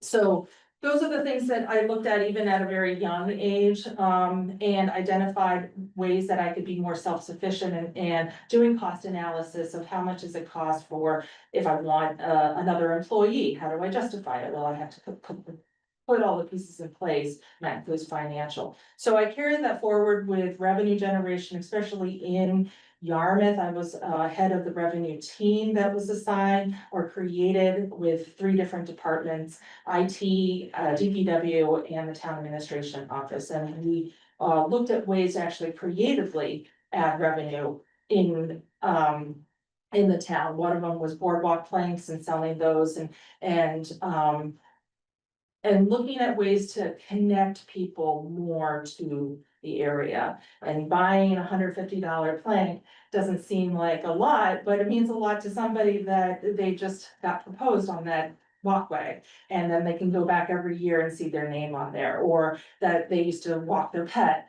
on that beach and they could identify and see the name of their loved one or their loved pet on the boardwalk.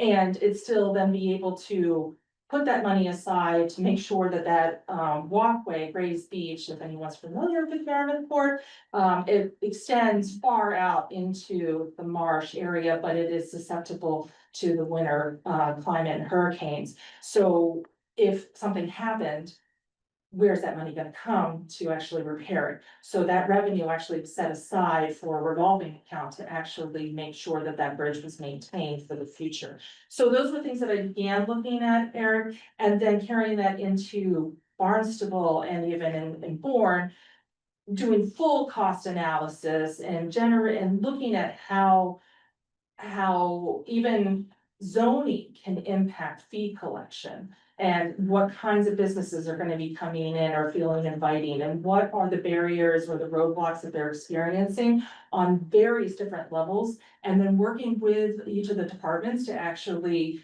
get those little issues fixed.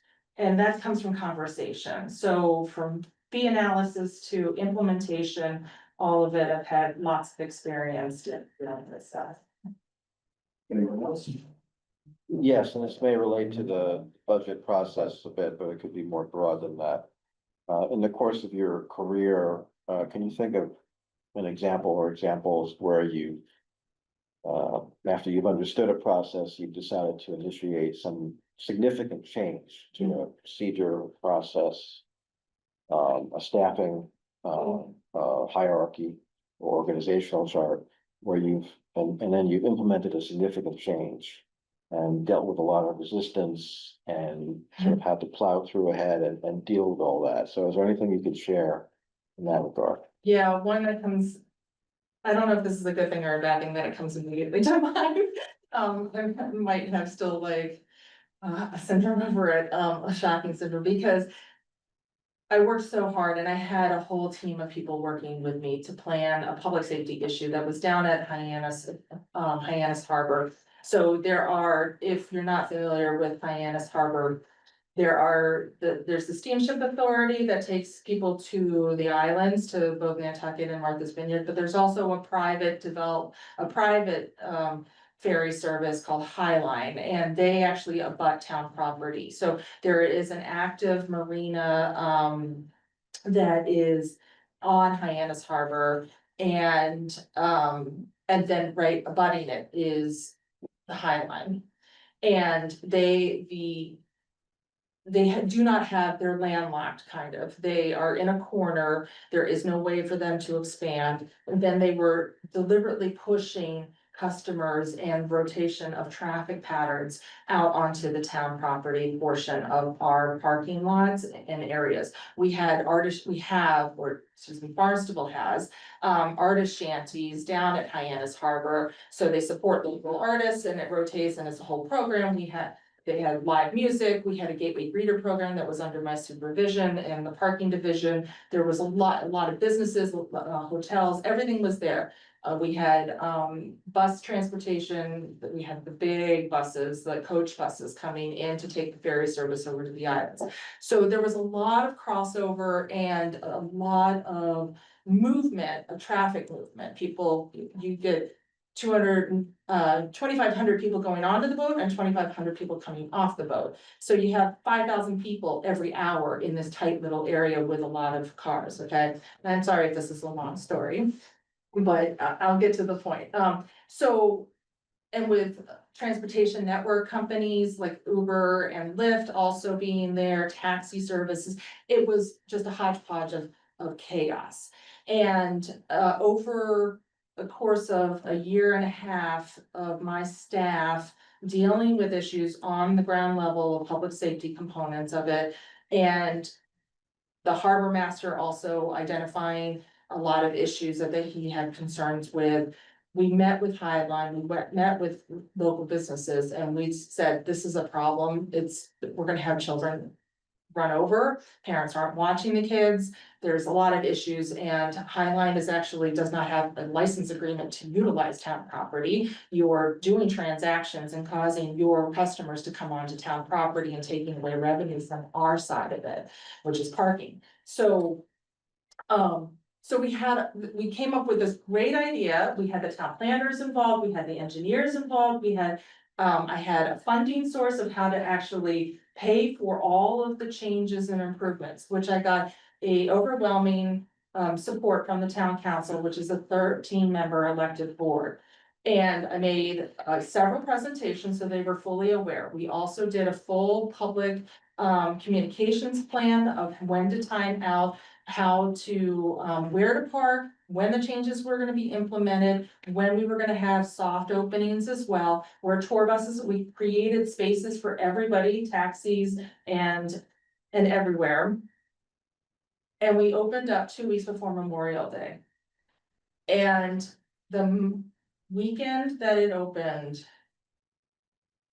it generated some really rough pushback from the actual counselors themselves, who were impacted because they couldn't park where they had traditionally and habitually done for 20-some years.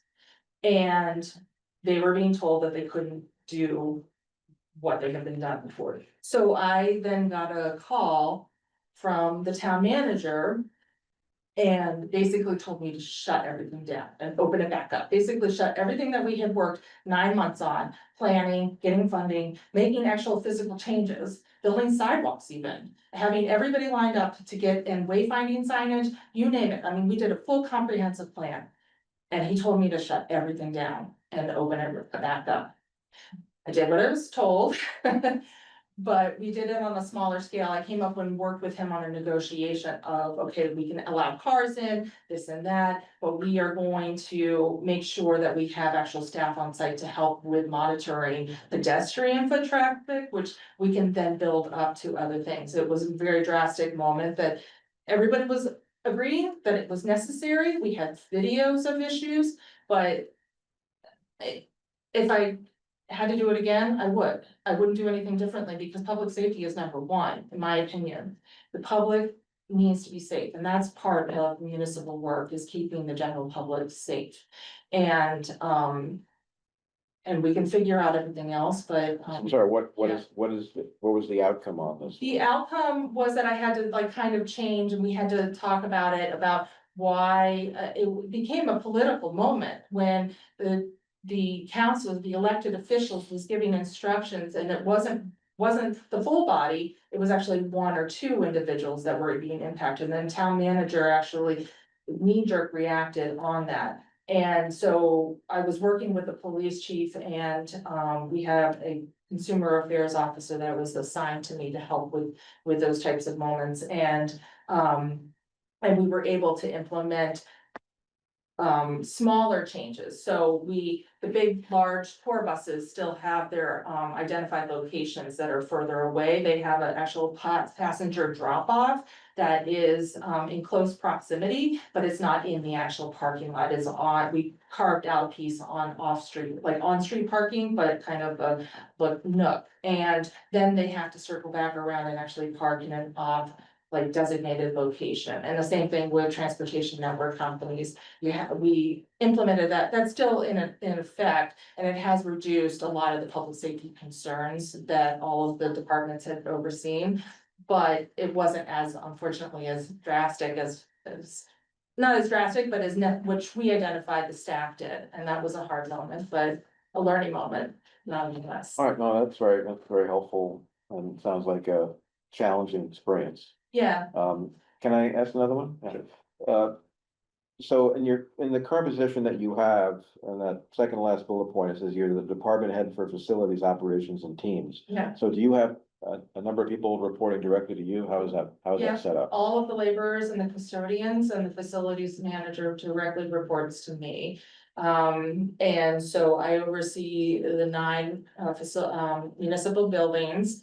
I plan all of the capital improvements, and I deal with gas leaks, and NSTAR being called when the community building has 2 gas leaks, 1 outside, 1 inside. And we have to evacuate the building when the fire department calls it. I'm dealing with roof leaks, I'm dealing with foundational issues, I'm dealing with, windows, everything and anything. Historic buildings and new buildings, they all have issues, so, Oh, we know that, yeah. yeah. HVAC systems, boilers, you name it, I could keep going. So Phil, used up time on project management, which is good, different than the questions I would have asked, but they're the same answers, good answers. Okay. Anyone have any follow-up on project management? Yeah, I guess, with the large capital projects, public facilities and all that depend on a lot of community buy-in. Yeah. And so as they move forward and to get to the vote or whatever it may be, so can you speak to your experience of, past experience or anything that? Yeah, recently is the library, the town, Jonathan Bourne Public Library. It was a school that was built in 1914. Then the town took over in 1980 and converted it to a library, but did the code compliance for 1980, not for anything further. So there is no sprinkler systems and it still has the boiler from 1980. There. And the front facade is about to crumble, so we had to literally it was about to fall down, so we had to reinforce it using CPC funds for reinforcing the wall and buying us basically 8 years to have community engagement and figure out a plan moving forward. Back in 2004, 2006, the town identified that this was an issue and needed to be restored or something needed to be done with it. It actually was eligible for the library grant, the Massachusetts Library Grant, for 40%, and it lost by 4 votes. And that was 20-some years ago. Now, the problems have not gone away. Nothing really has been. So it was a vote at the town? In the or- vote, yeah, for the exemption, that's the. Okay. Debt exclusion, excuse me, that it failed by 4 votes, so there was a lapse in community engagement, there was various narratives of what exactly was being done. And there was really no one taking ownership, it felt like, or at least that was what the community was telling me. Fast forward to about 2 years ago, that's what the feedback was, is that there wasn't really anybody championing and facilitating the public engagement to educate people.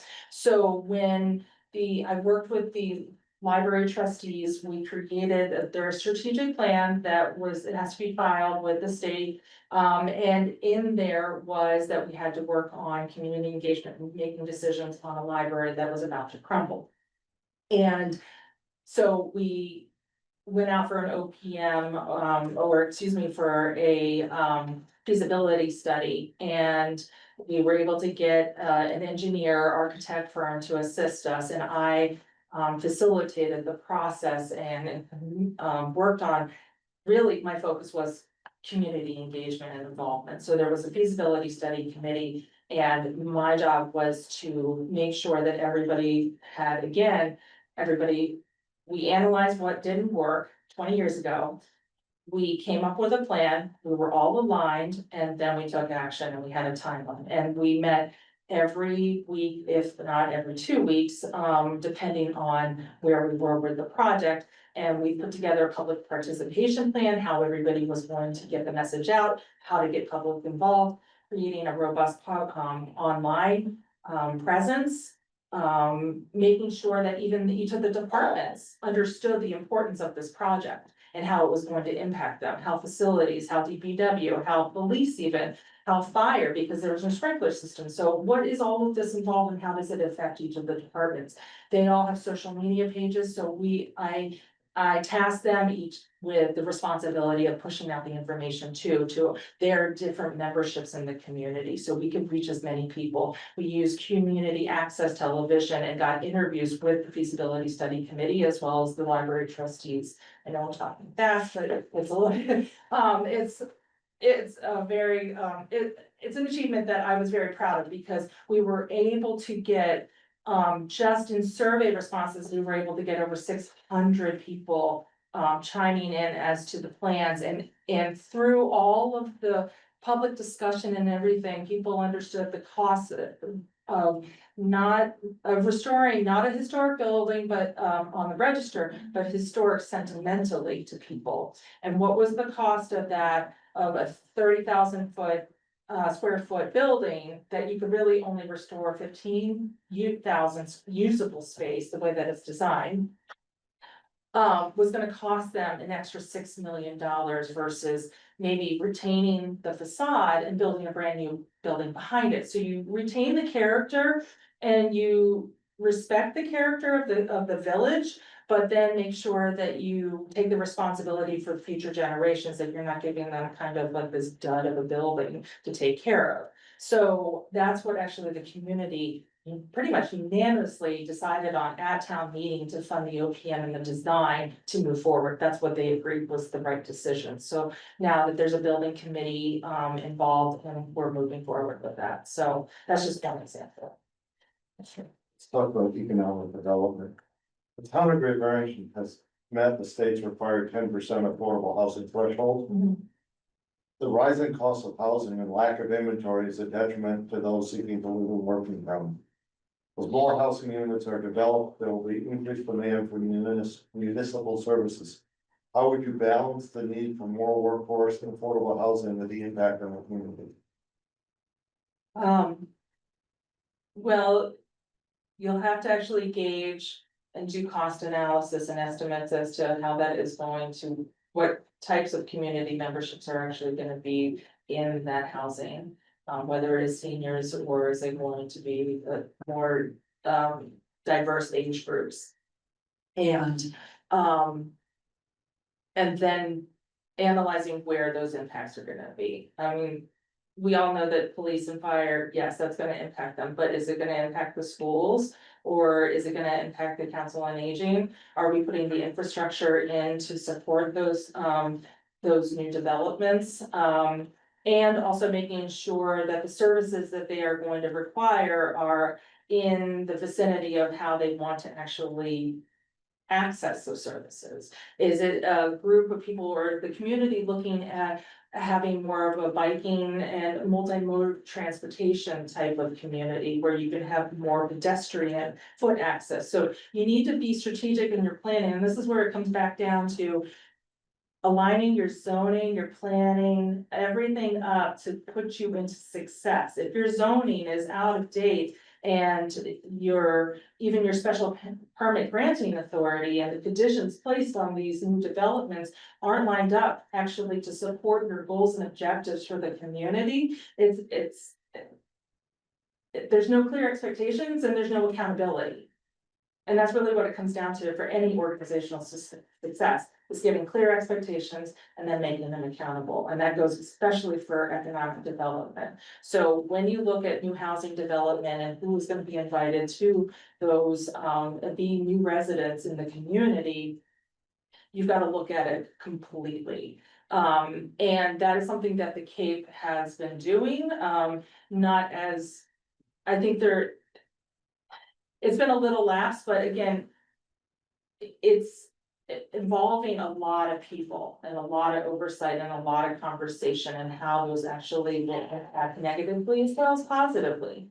I think those are really vital to take into the conversation and making decisions on both positives and negatives, and then finding the collective happy medium between. But yes, it's definitely gonna impact everything, but it could also generate a lot of revenue, but you have to decide on what type of revenue. Is it a positive or a negative? And all those kinds of things that you just need to consider. So I think that's something that I have the skill set to be able to present to the select board and to the voters, and making sure that they are fully aware and have a comprehensive outlook on what the decision means. And having the staff involved in those recommendations. Thank you. Any follow-up? We have about 15 minutes though. Any experience working with Chamber of Commerce's and local business groups? Yes, so in Provincetown and Barnstable, and even now, all three communities, I will oversaw the special events and licensing programs. So working with and having a strong relationship with the chambers and any types of nonprofits or support systems for the businesses that are important to the community's vitality is essential, and I have long experience with that. Hyannis in Barnstable has also a business improvement district and an executive director, which I would have to work with to plan out any wayfinding signage, parking, analysis and, also liquor licenses, outdoor dining, going onto town property, making sure that license agreements for those liquor licenses expanding, especially during COVID. I worked with the chamber on making sure that the businesses had actual grant opportunities for sustaining and opening up even takeout spaces for them and carving that out for what their needs were, and really ensuring that that conversation, that dialogue, and that working relationship was very strong to make sure that we all were on the same page. So yeah, I do that for Lauren as well. Personnel management. Tell us a little bit about your experience with personnel management, including motivating employees, holding them accountable for high performance, retaining and recruiting staff, and developing employees for success and succession. Yeah, so it goes actually back to, so one of my passions is actually leadership and organizational structure. I read a lot of books about it. My husband is like always asking, why aren't you reading anything fun? And, and I'm like, well, this is fun for me, so, and I'm also, I also have a mentor group outside of municipal government. I belong to what's called the Cockrell Academy. It's Lee Cockrell who is the former executive vice president of Walt Disney World, and he has a collective group of different leaders all over the world that we meet once a month and have a community call, and we talk about leadership skills and development of staff and their organization and how to restructure things. So I learned from a variety of different outlets to see what works for municipal government and how to work with an actual team, not just copy and paste. It's not gonna work. One thing for Barnstable might not work for Great Barrington, but being able to gauge and see where it will fit. So a good example is, again, back in Barnstable, I was in charge of reimagining the parking and consumer affairs division. And it started even from, it came from surveying the community, what were the positives and negatives that they didn't like or did like about parking. And then seeing where there was a need, an identified need for additional services and support for the community that was missing. And then identifying also the alignment of where the staff was with meeting and interpreting or integrating their purpose for the mission of the organization. So your mission is, sorry, I have to put my glasses on because I have not memorized this, but committed to providing quality services to the entire community through good planning and cost-effective measures. So that commitment is necessary for every single job description to have in there. That doesn't say that that mission is good for a selective employee, like the town, it's only good for the town manager, and then the rest of the employees don't have to follow that mission. That actually should be aligned with every single employee, but how does that actually impact them? What does that mean for a DPW who is laying asphalt? How is that actually implemented or interpreted for a police officer or a parking officer or the health division? And you figure out where all of their purposes in the integration, whether and how those services are delivered for each of those departments and individual responsibilities. So working into the job description, making sure that that is very clear before you even hire them, that they are required to be committed. So then also hiring them correctly, and then training them on those expectations so that right from the beginning, they all understand what is expected of them. Again, going back to the clear expectations. And then finally, going back to accountability, then you make sure that it's not just once a year that you have performance reviews.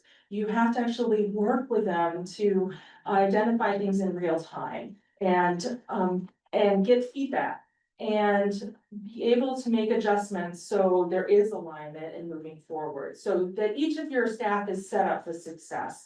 And that really, building back onto that morale topic that you asked me earlier, that's really essential, is that everybody knows what success means and what isn't successful. And then people understand that they did a good day's work because they are achieving, that everybody wants to do a good job. And so if they're achieving the goals and the objectives aligned with the mission and the core values that are set by the select board and the committee, then there really shouldn't be any issues. But that really is essential, and I've implemented that with Barnstable, and that's what I teach actually at UMass and in Suffolk and at other organizations, and other communities actually bring me in to help train their department heads to what they need to do to get to that sweet spot, so. Any follow-up? So, one that is left to the end, but is the most important. How would you define a successful relationship between the select board and the town manager?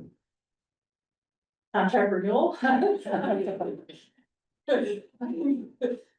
just leave it at that, I guess. No, I think it's an ongoing relationship building. It's like anything, this is speed dating for everybody right now. You only get an hour to gauge if I'm the right person or not, or the other two candidates are the right person. And so it's a big decision for you, but I understand that, I respect that, I know it's this is one of the biggest decisions that you'll have for the committee, is hiring the next town manager to implement and understand and work with you and know that I am here to serve you and the community and support the staff, making sure that they have a good system. So that communication is really essential, and that's something that I have a strong ability. It comes natural to me. I understand it, but I also expect it vice versa.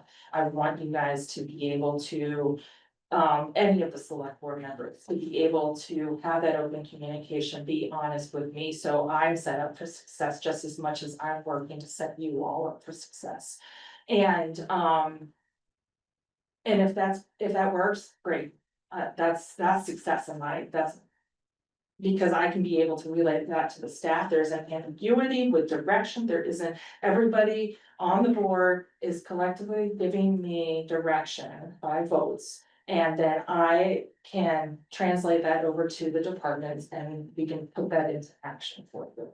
So, and that comes from the top, the five of you and myself, we have to have an open dialogue and making sure that we all are doing what we're responsible for and that we've been basically hired to do.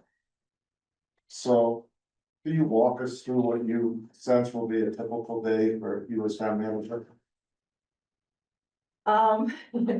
Well, yeah, I mean, it depends. There's some days where you're starting at 4 AM.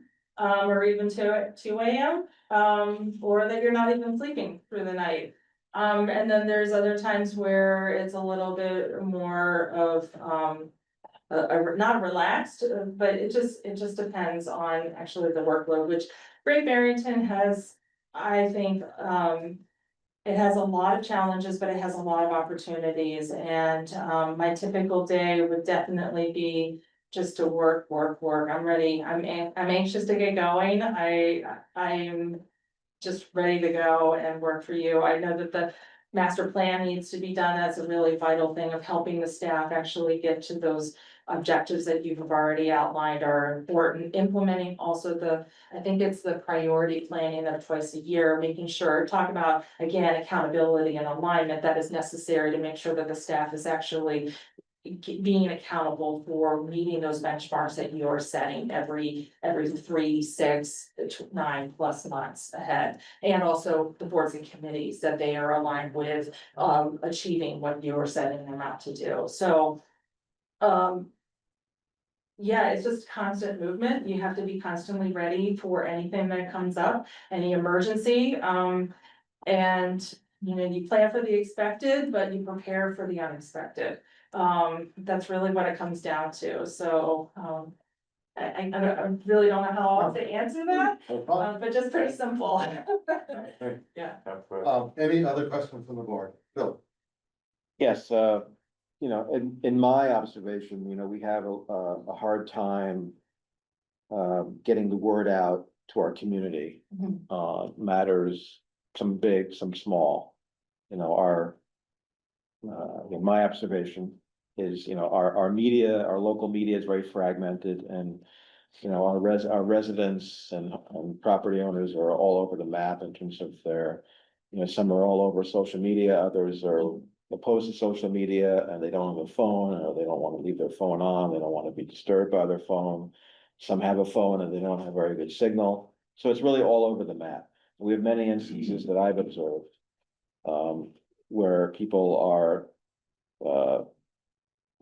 basically feel they didn't really know about certain government actions or meetings or hearings that are actually relatively important to them, or they didn't know their street's gonna be paved. And this is even though our town staff, you know, spends a lot of time trying to get all that out there through a variety of means. It's just a very challenging thing, but it's incredibly important. So my sense is you probably have dealt with that as well Yes. out in the Cape, and maybe you could comment on that a bit. Yeah, so I have checklists for expectations of public engagement through communications. So now we have kind of a standard that the staff follows. I oversee actually all the public relations and communications that goes outward as well as inward. So, and I have seen over time that projects really just crumble in front of you and also go in a diverting direction, because again, there's really nobody in charge of the narrative and they just leave it up to the heavens or whatever, a fate that people will understand that they mean and that they understand the project and they just think that you know that.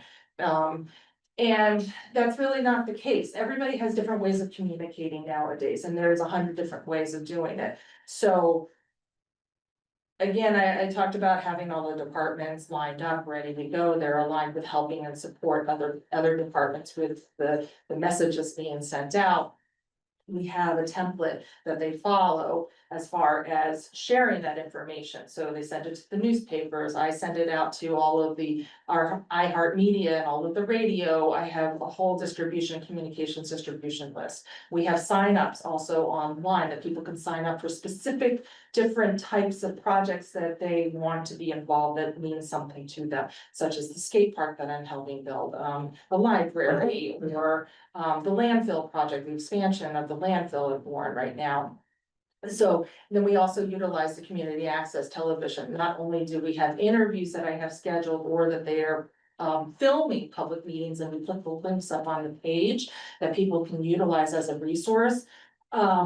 We also I create graphics that then can go as basically slideshow commercials on public access television. So on the reels in between the meetings, they come up and they see advertisement for a public meeting that's coming up, or save the date, which we have right now for the skate park, and we send it out actually to the schools. So it depends on the type of project. So I work with the superintendents of each of the schools for the skate park right now to push that out to the parents' email newsletter.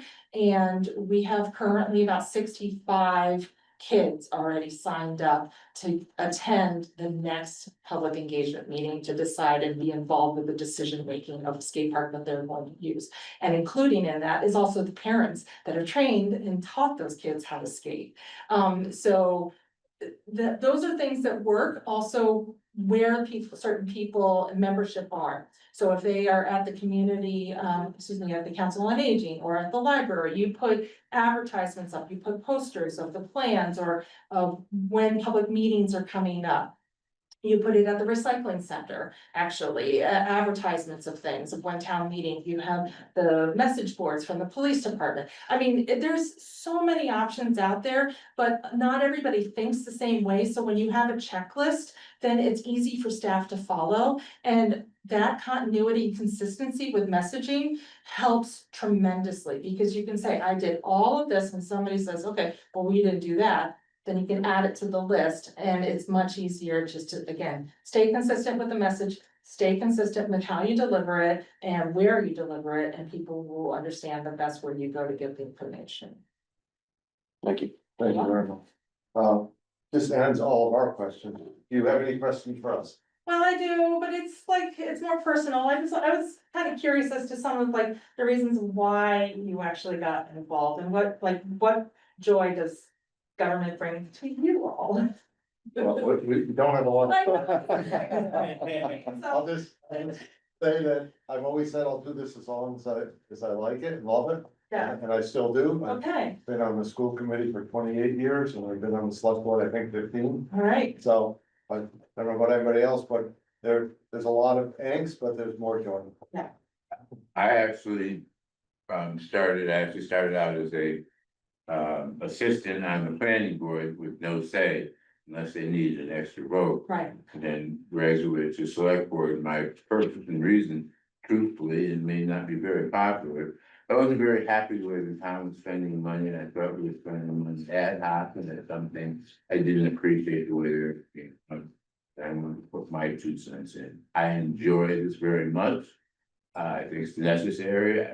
I've been on it 6 years. If God's willing, and the people are willing, I would do another 3 when my turn comes up. But I enjoy it. thank you for sharing that. Anyone else before we move on? Yeah, I just like being involved and, just, a lot of issues that I was concerned about got me here and neighbors asking and stuff. And then also I always say that I had too many friends for a while, so I figured out. You got rid of You. I'm from a large family, so I've been Yeah. tortured most of my. Okay, that sounds good. I guarantee you, as long as I've served on these boards, everyone goes in because they love the town or they love the school district Yeah, and they have good intentions. Yeah. Maybe I'm naive, but I've always thought my way about my fellow board members. no, I think that's just in general. But Everybody has the community at heart and they Yep. just want the best for the quality of life for them in the future. It really was. And that goes for the employees and any of the appointed boards, the volunteers that you have. They just really want what's best for the. Thank you very much. Thank you, everyone, for your Thank you. time. I really appreciate it. Thank you. Thank you. 5 minutes? Yeah, thank you. Thanks. Oh. Yeah, thank you. Thank you. Thanks again. Thank you. Thank you very much. Thank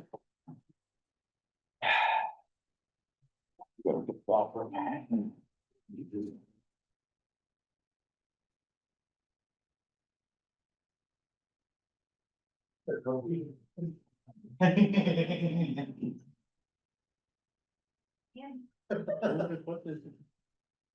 Really? I don't think so. I don't know about that. No, no, I don't know. He would probably. No. Figure out.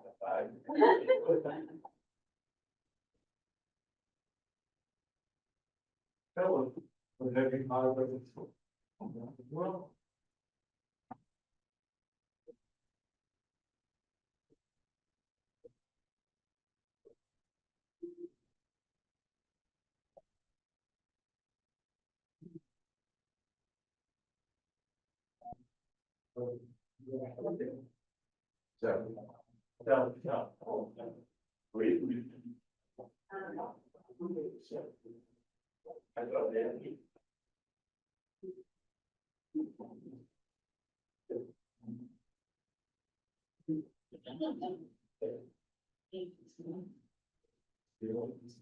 Alright.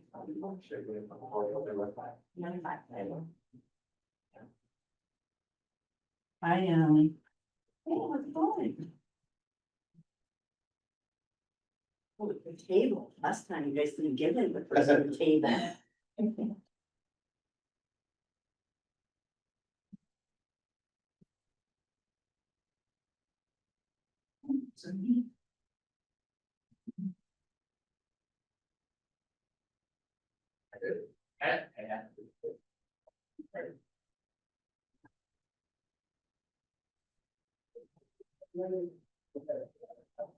Got some cottage cheese in the fridge.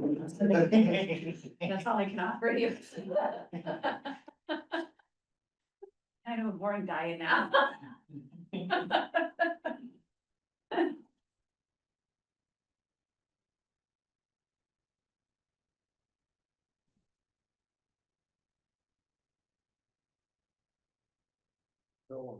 Yeah.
I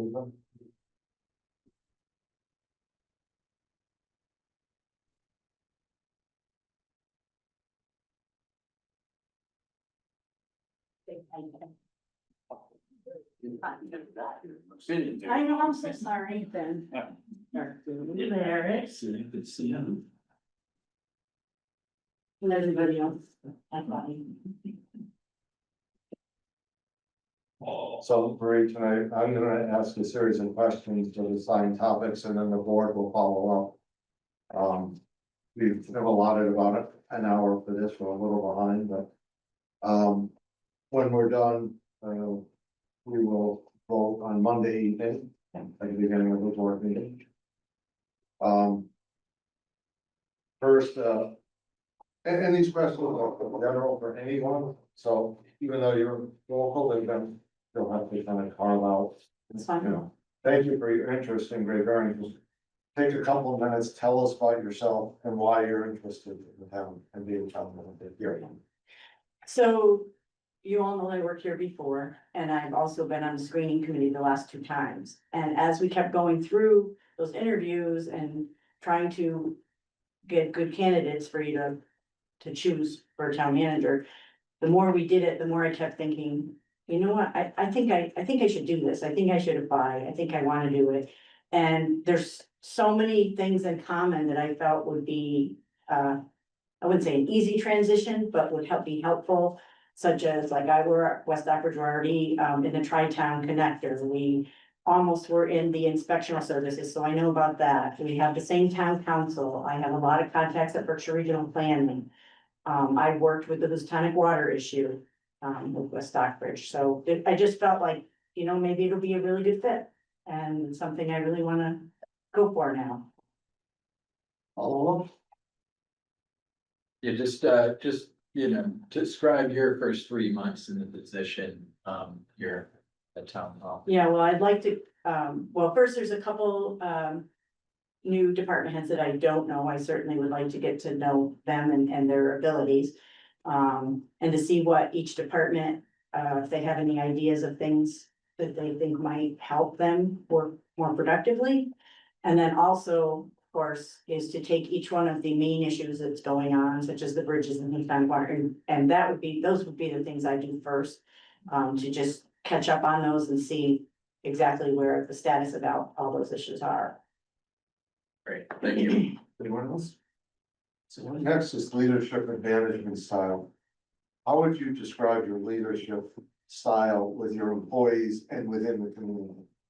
Oh, I'm very much a people person, communication, coordination, collaborate. I feel that I would reach out to my department heads and the staff and see what they feel could help them produce better and their office run better, smoother. Because I feel like if they do better, then I do better. So I really am very supportive. I'm supportive of professional development, you know, laws change all the time. They really need to be up on that. That also gives them ideas with networking on how to be more efficient in their office, maybe cost saving ideas as well. So. All of them? Yeah. Can you just, your strategies to building teams and keeping morale and Yeah, I really like to have, meetings. I don't have them as much in West Stockbridge because a lot of them are part-time, but I do meet with everybody. At least once a week, I check in, see if there's anything I can do to help them. I try to stress, especially recently, I had to have the police department do something that they didn't really want to do. But I said, we're a team, we all have to work together and you have to help me on this because it'll help the town and it'll make them look better as well. So I really think working together is, I really stress the team thing, because you look better, you want to look good, you want the community to see your office as running smoothly and being supportive of the community. And the only way to do that is to get along. They don't want to come in and hear people fighting and arguing with other departments and saying, that's not my job, go to this other place. I would encourage them to be collaborative and communicate. Can you speak to your delegating and how you would delegate tasks and jobs? Well, that would depend on obviously what the what the job would be. Yeah. It's, you know, go to the office that is relevant to whatever you need. Like I just said, I had to give something to the police department. I sat down with them, I explained it, I said, look, this is how we have to work together on it. And once I got them to see, and I heard their side of it, they heard my side of it. So again, the communication is key. So from external relationships, as Great Barrington's town manager, you would have relationships with many individuals and groups, including businesses, institutions, county and state officials, as well as regional colleagues. How would you build and maintain professional relationships? Well, I already have several of those ones that you were talking, especially state officials. Through working as the town administrator and as the town clerk, I go to a lot of, I go to the MMA. Also, the community, business owners go to this, I mean, I do know several business owners in the town, but the ones that I don't know, I would like, this is something I did in West Stockbridge when I first started. I don't know, I took like an hour a week and just went into the stores or the businesses and introduced myself. And asked them if they had, just kind of making a mental note of what they think is needed or what they'd like to see. Just so they knew who I was. Any follow-up? So financial management.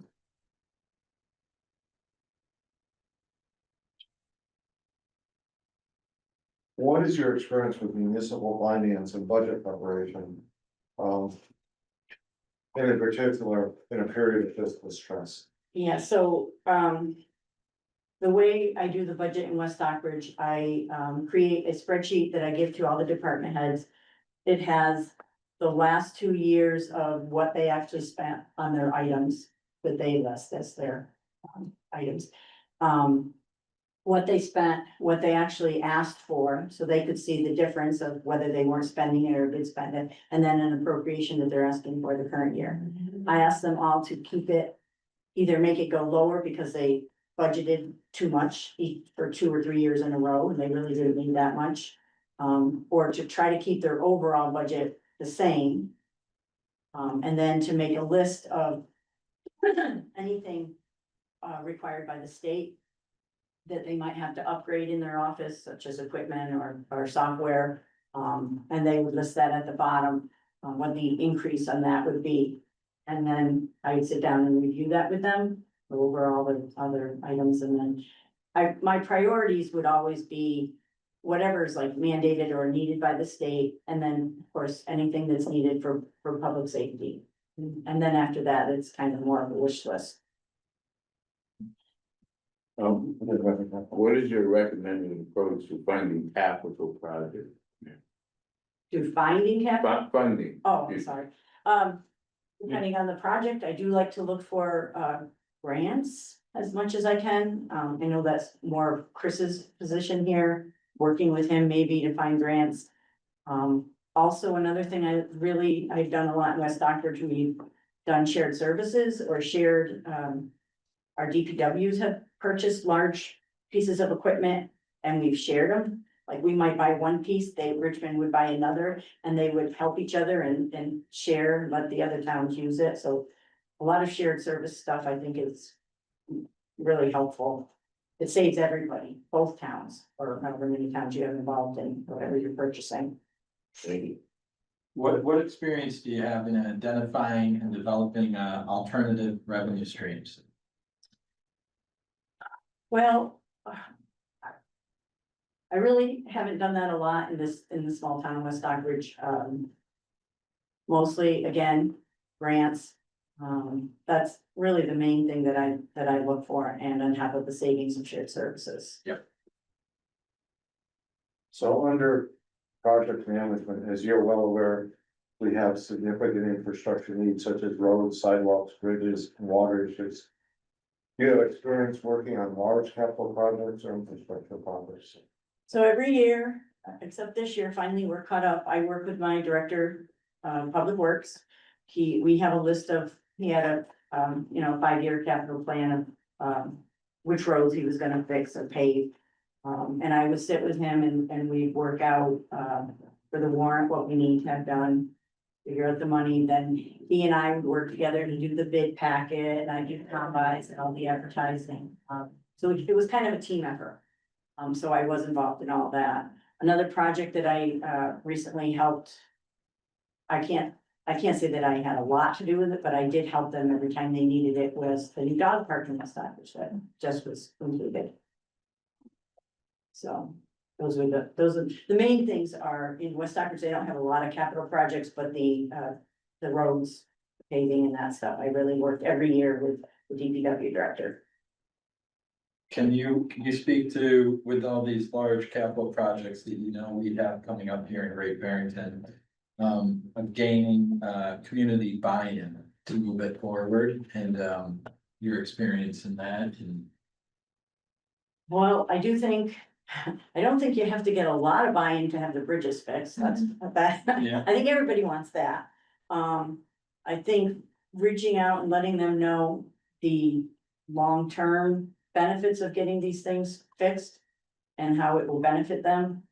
And actually, over time, if you fix things more as you go in the future, then over time, obviously, you save money and save the hassle and the headaches of having things deteriorate. thank you. Anyone else? So under economic development, how would you support the retention and expansion of existing businesses and the attraction of new businesses to enhance the tax base while preserving the town's historic charm? Yeah, I was thinking about that, recently, because I don't know that you technically have any control over who comes in and who doesn't, but, trying to get it, so things like, parking, making parking easier and more available. The things that would make it easier for, consumers to come into town, to go to these stores, and people might think, oh, they're busy, I can have, we can make some money. And also, some of the larger businesses, I know they have TIF agreements for some businesses, like Gene Iredale's did when they first came, because I was here when that happened. So that's something that could also entice large companies to come in. So the town's met and states requiring 10% affordable housing threshold. The rising cost of housing and lack of inventory is a detriment to those seeking to live and work in town. As more housing units are developed, there will be increased demand for municipal services. How would you balance the need for more workforce and affordable housing with the impact on the community? Yeah, so I think, I know that the fire department is building up, which it needs to, because we didn't have a lot of mostly volunteers, and that those days are gone. Which would also help. I don't know how, but this is one thing that's always kind of bothered me. The housing is not necessarily because we get federal money. I know you can't really say it's only for people that are already in the area. But I wish somehow, I don't know how to figure it out, but I wish that could be the case, because that would keep our residents in the community and they'd be able to work in the community. I don't know how that could happen, but it's just one of the things I've always really wished I could work on. Maybe talk to the state reps and, maybe work with them on something that we could come up with. All of us?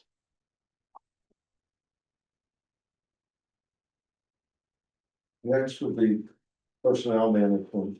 And so your experience with personnel management, tell us about that, including motivating employees and holding them accountable for high performance, retaining and recruiting staff, and developing employees for success and succession.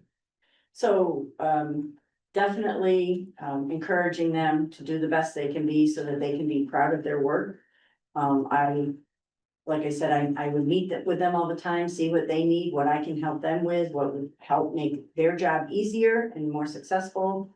What you said, the retention, I think that if they're feeling good about their jobs and they're happy there, I really work hard at having everybody get along. You don't necessarily have to like everybody, but you need to work together to be a team. I think that's really important, and I think that does help. And Another reason, another item that I stress for them would be professional development, because I think that helps them feel more, confident in their work and that they're doing things correctly. And I think that helps.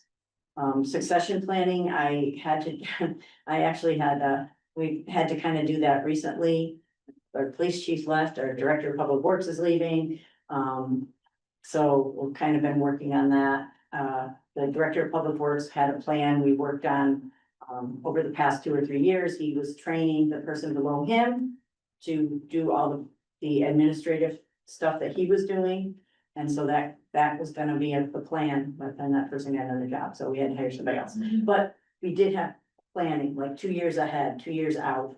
When you think someone's gonna be retiring, and to really, make sure you have somebody that knows what they're doing in that position. Follow up Yeah. on personnel? Can you think about if you've had any experiences where you came into a situation and you determined that you needed to make a significant change to a procedure, process, protocol, or staffing? And you had to implement that, and it was very difficult and very challenging, and you had a lot of resistance and Yeah. all that. So can you think, is there anything you could? Well, speak to? I did have one staff member who, it was difficult because I knew this particular person for a long time personally. I was getting a lot of complaints of not, the person not being in the office, the hours that they say they were gonna be in the office. So I did have to sit down and say, look, you really have to. You have to be here these hours. And if you can't be here these hours and you're always gonna be leaving early, we can maybe on the website, put your hours that you leave a little bit earlier. That way, if you're here the hours you're supposed to be, then you'll be here past that time and then people won't be getting upset. That was a kind of a difficult situation. And on top of that, the person was elected, so kind of made it even harder. But knowing her my whole life, it was kind of, it was a little bit awkward, but we got through it and it's gotten better, so. To follow up on that.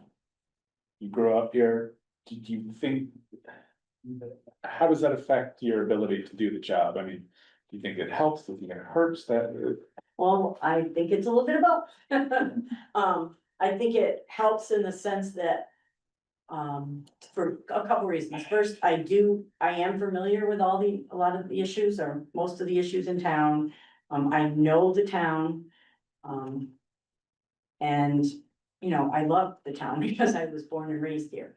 And I still live here, obviously, but then it's also difficult because then I can see where people that have known me a long time maybe expect me to do certain things a certain way because they know me, not knowing, as it always happens, not knowing the background that, you know, maybe the board and myself know the underlying reasons for things to happen. And it's sometimes that can be difficult without explaining to them totally, you know, there may be an issue that I can't really provide the actual information, but, so I think that part would be difficult. But it's kind of what I've had to deal with a little bit in West Stockbridge too, because I grew up in the area and I know a lot of those people, and some of the things that people say, they don't know the full story, but I can't explain the exact situation. I guess, working off that as well, Mary. Can you explain, your technique or how, you know, a lot of different opinions, a lot of different personalities in our towns, right? And how do you make everybody, feel heard, but also stand firm in your direction? Yeah, you listen, you just let them get it out, because sometimes people, I don't even think sometimes people want their idea to be done. I think they just want to be able to say what they're feeling and somebody to hear them. To say, you know, this is how I'd like it to be, even though they know realistically, maybe it can't go that way. And, you know, just say, you know, I hear you and I understand and I'm listening to you. And, you know, I'll do the best that we can to kind of lean that way if it's possible, but if not, you've got to understand that things, you know, just can't go that particular direction that they wanted to. Anyone else? So, under relationships with the select board, which I think we all agree is very important. How would you define a successful relationship between the select board and the town manager? I would say with good communication and that you all feel heard and I feel heard, and even though we may not agree on things, that we can still understand the other person's position and move forward without any, like, oh, you used to do this and you say that, or, you know, whatever. I'd like to have it be a good working, communicative, collaborative working relationship.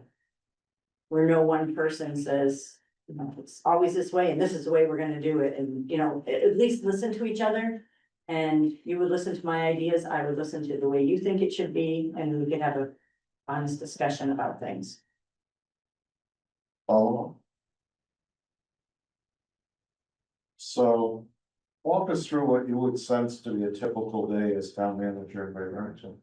You know, as everybody says, it's no typical day. You know, I would come in, this is what at least what I currently do, and I would like to do something similar.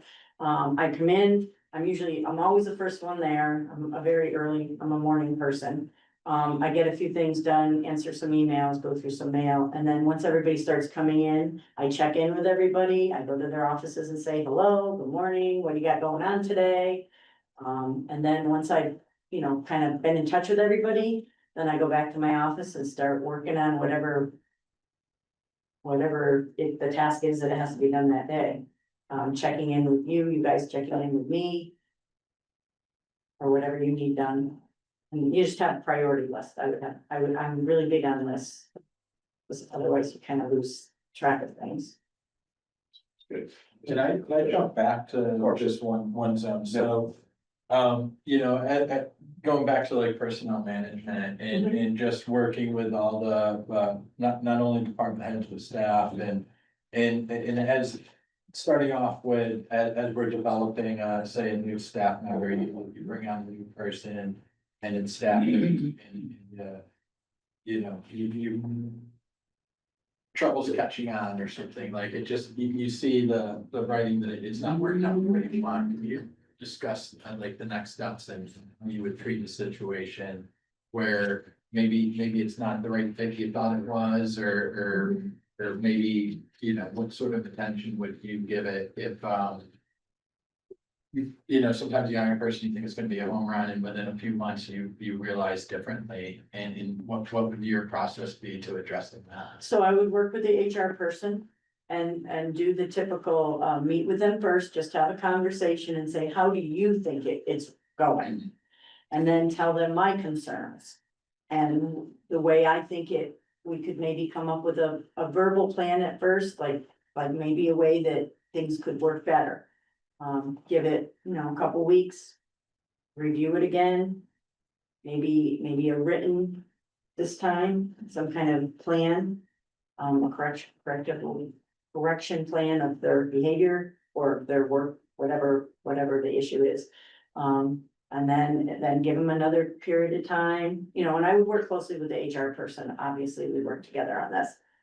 And then at the end, that way the person knows that there's an issue and what they need to work on. And then at the end of say another month or so, if you know, if you need to separate, then you need to separate. Other board question, Coach? Yeah, have you, is there an instance where you've tried to use, some type of, technology to improve the efficiency and cost effectiveness of certain town operations? And West Stockbridge, and perhaps even when you were here in Rayburn? Yeah, so here I brought in the poll pads, which you use for check-in at elections. Same thing in West Stockbridge, I brought in poll pads there. Also, a couple other things that I did in West Stockbridge for that kind of thing. I actually got the E-code set up there when I first got there, which is taking all the bylaws, the town code online. Yeah. I got that, it was started before I got there, but they never finished it, so I got that done there. I also changed our IT person to John Shannon, who we have here. So John does all our IT stuff there. I had to get an all new server. So I've done several things like that there. Have you done any grant writing? I know you said Chris might be his forte, but are you? Yeah, I worked with Weston and Sampson as a consultant, and they helped me. I just got a $350,000 grant in West Stockbridge for a feasibility study for a new public safety building. We just got that. I just today got another grant for $50-some thousand for a digital equity grant that's, to help with the internet and, other things that we submitted. I got an MVP grant I worked with Richmond, a shared grant to help us both get, we have a lot of dirt roads in both towns. So that grant was to fix a lot of the culverts. And I've got a couple other ones, but I have done some grants, that I've received. It's like this $350,000 one I'm very excited for. Okay. Anyone else? So, do you have any questions for us? Well, I would like to know from each one of you is what would be the top thing that you think would be your top priority to get done? So, big question, I know, because you got a lot of issues, but I'm just curious to know what you would think would be the top. Well, I'll start. I Okay. think the Housatonic water is the top, followed by the bridges. Yeah. That's my opinion. Yours too, Ben? Negotiating the purchase of this town waterworks. I'm right in line, who's talking waterworks, bridges and infrastructure. You built too? Yeah, I'm not dumb enough to disagree with that. Absolutely. The bridges will, with the DPW, the state will take care of. I think this county waterworks is the big one. The Brookside will be the temporary bridge there will be our important project. That's much bigger. Yes. I would say it was time of gratitude, and plus I have this. So Oh, really? Okay. so I feel the pain. Yeah. Anything else for me? No, I just really wanted to know what your thoughts were on what you thought, and I kind of thought that those were probably the main priorities, but that was really my main thing, and I was wondering what you thought. So, Thank you. thank you all for having me back again in a different spot. Yeah. Thank you for waiting. Yes, I know. Thanks, guys, appreciate it, it's good to see you all again. Thanks. Good to see you, Ally. Yes. Okay. Hi, Have a good day. goodbye, everybody. Citizen speak time.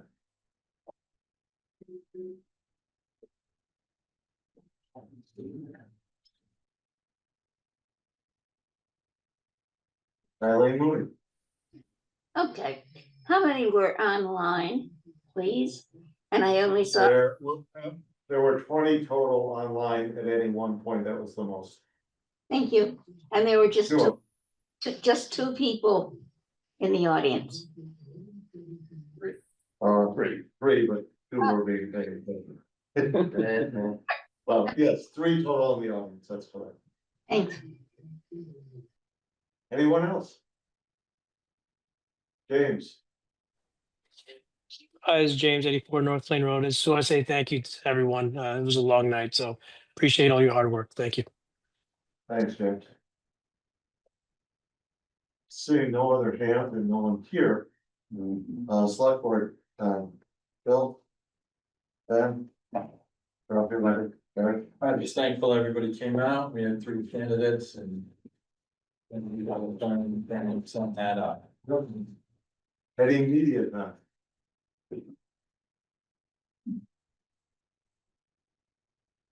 By unanimous consent, we are adjourned. Thank you, everyone.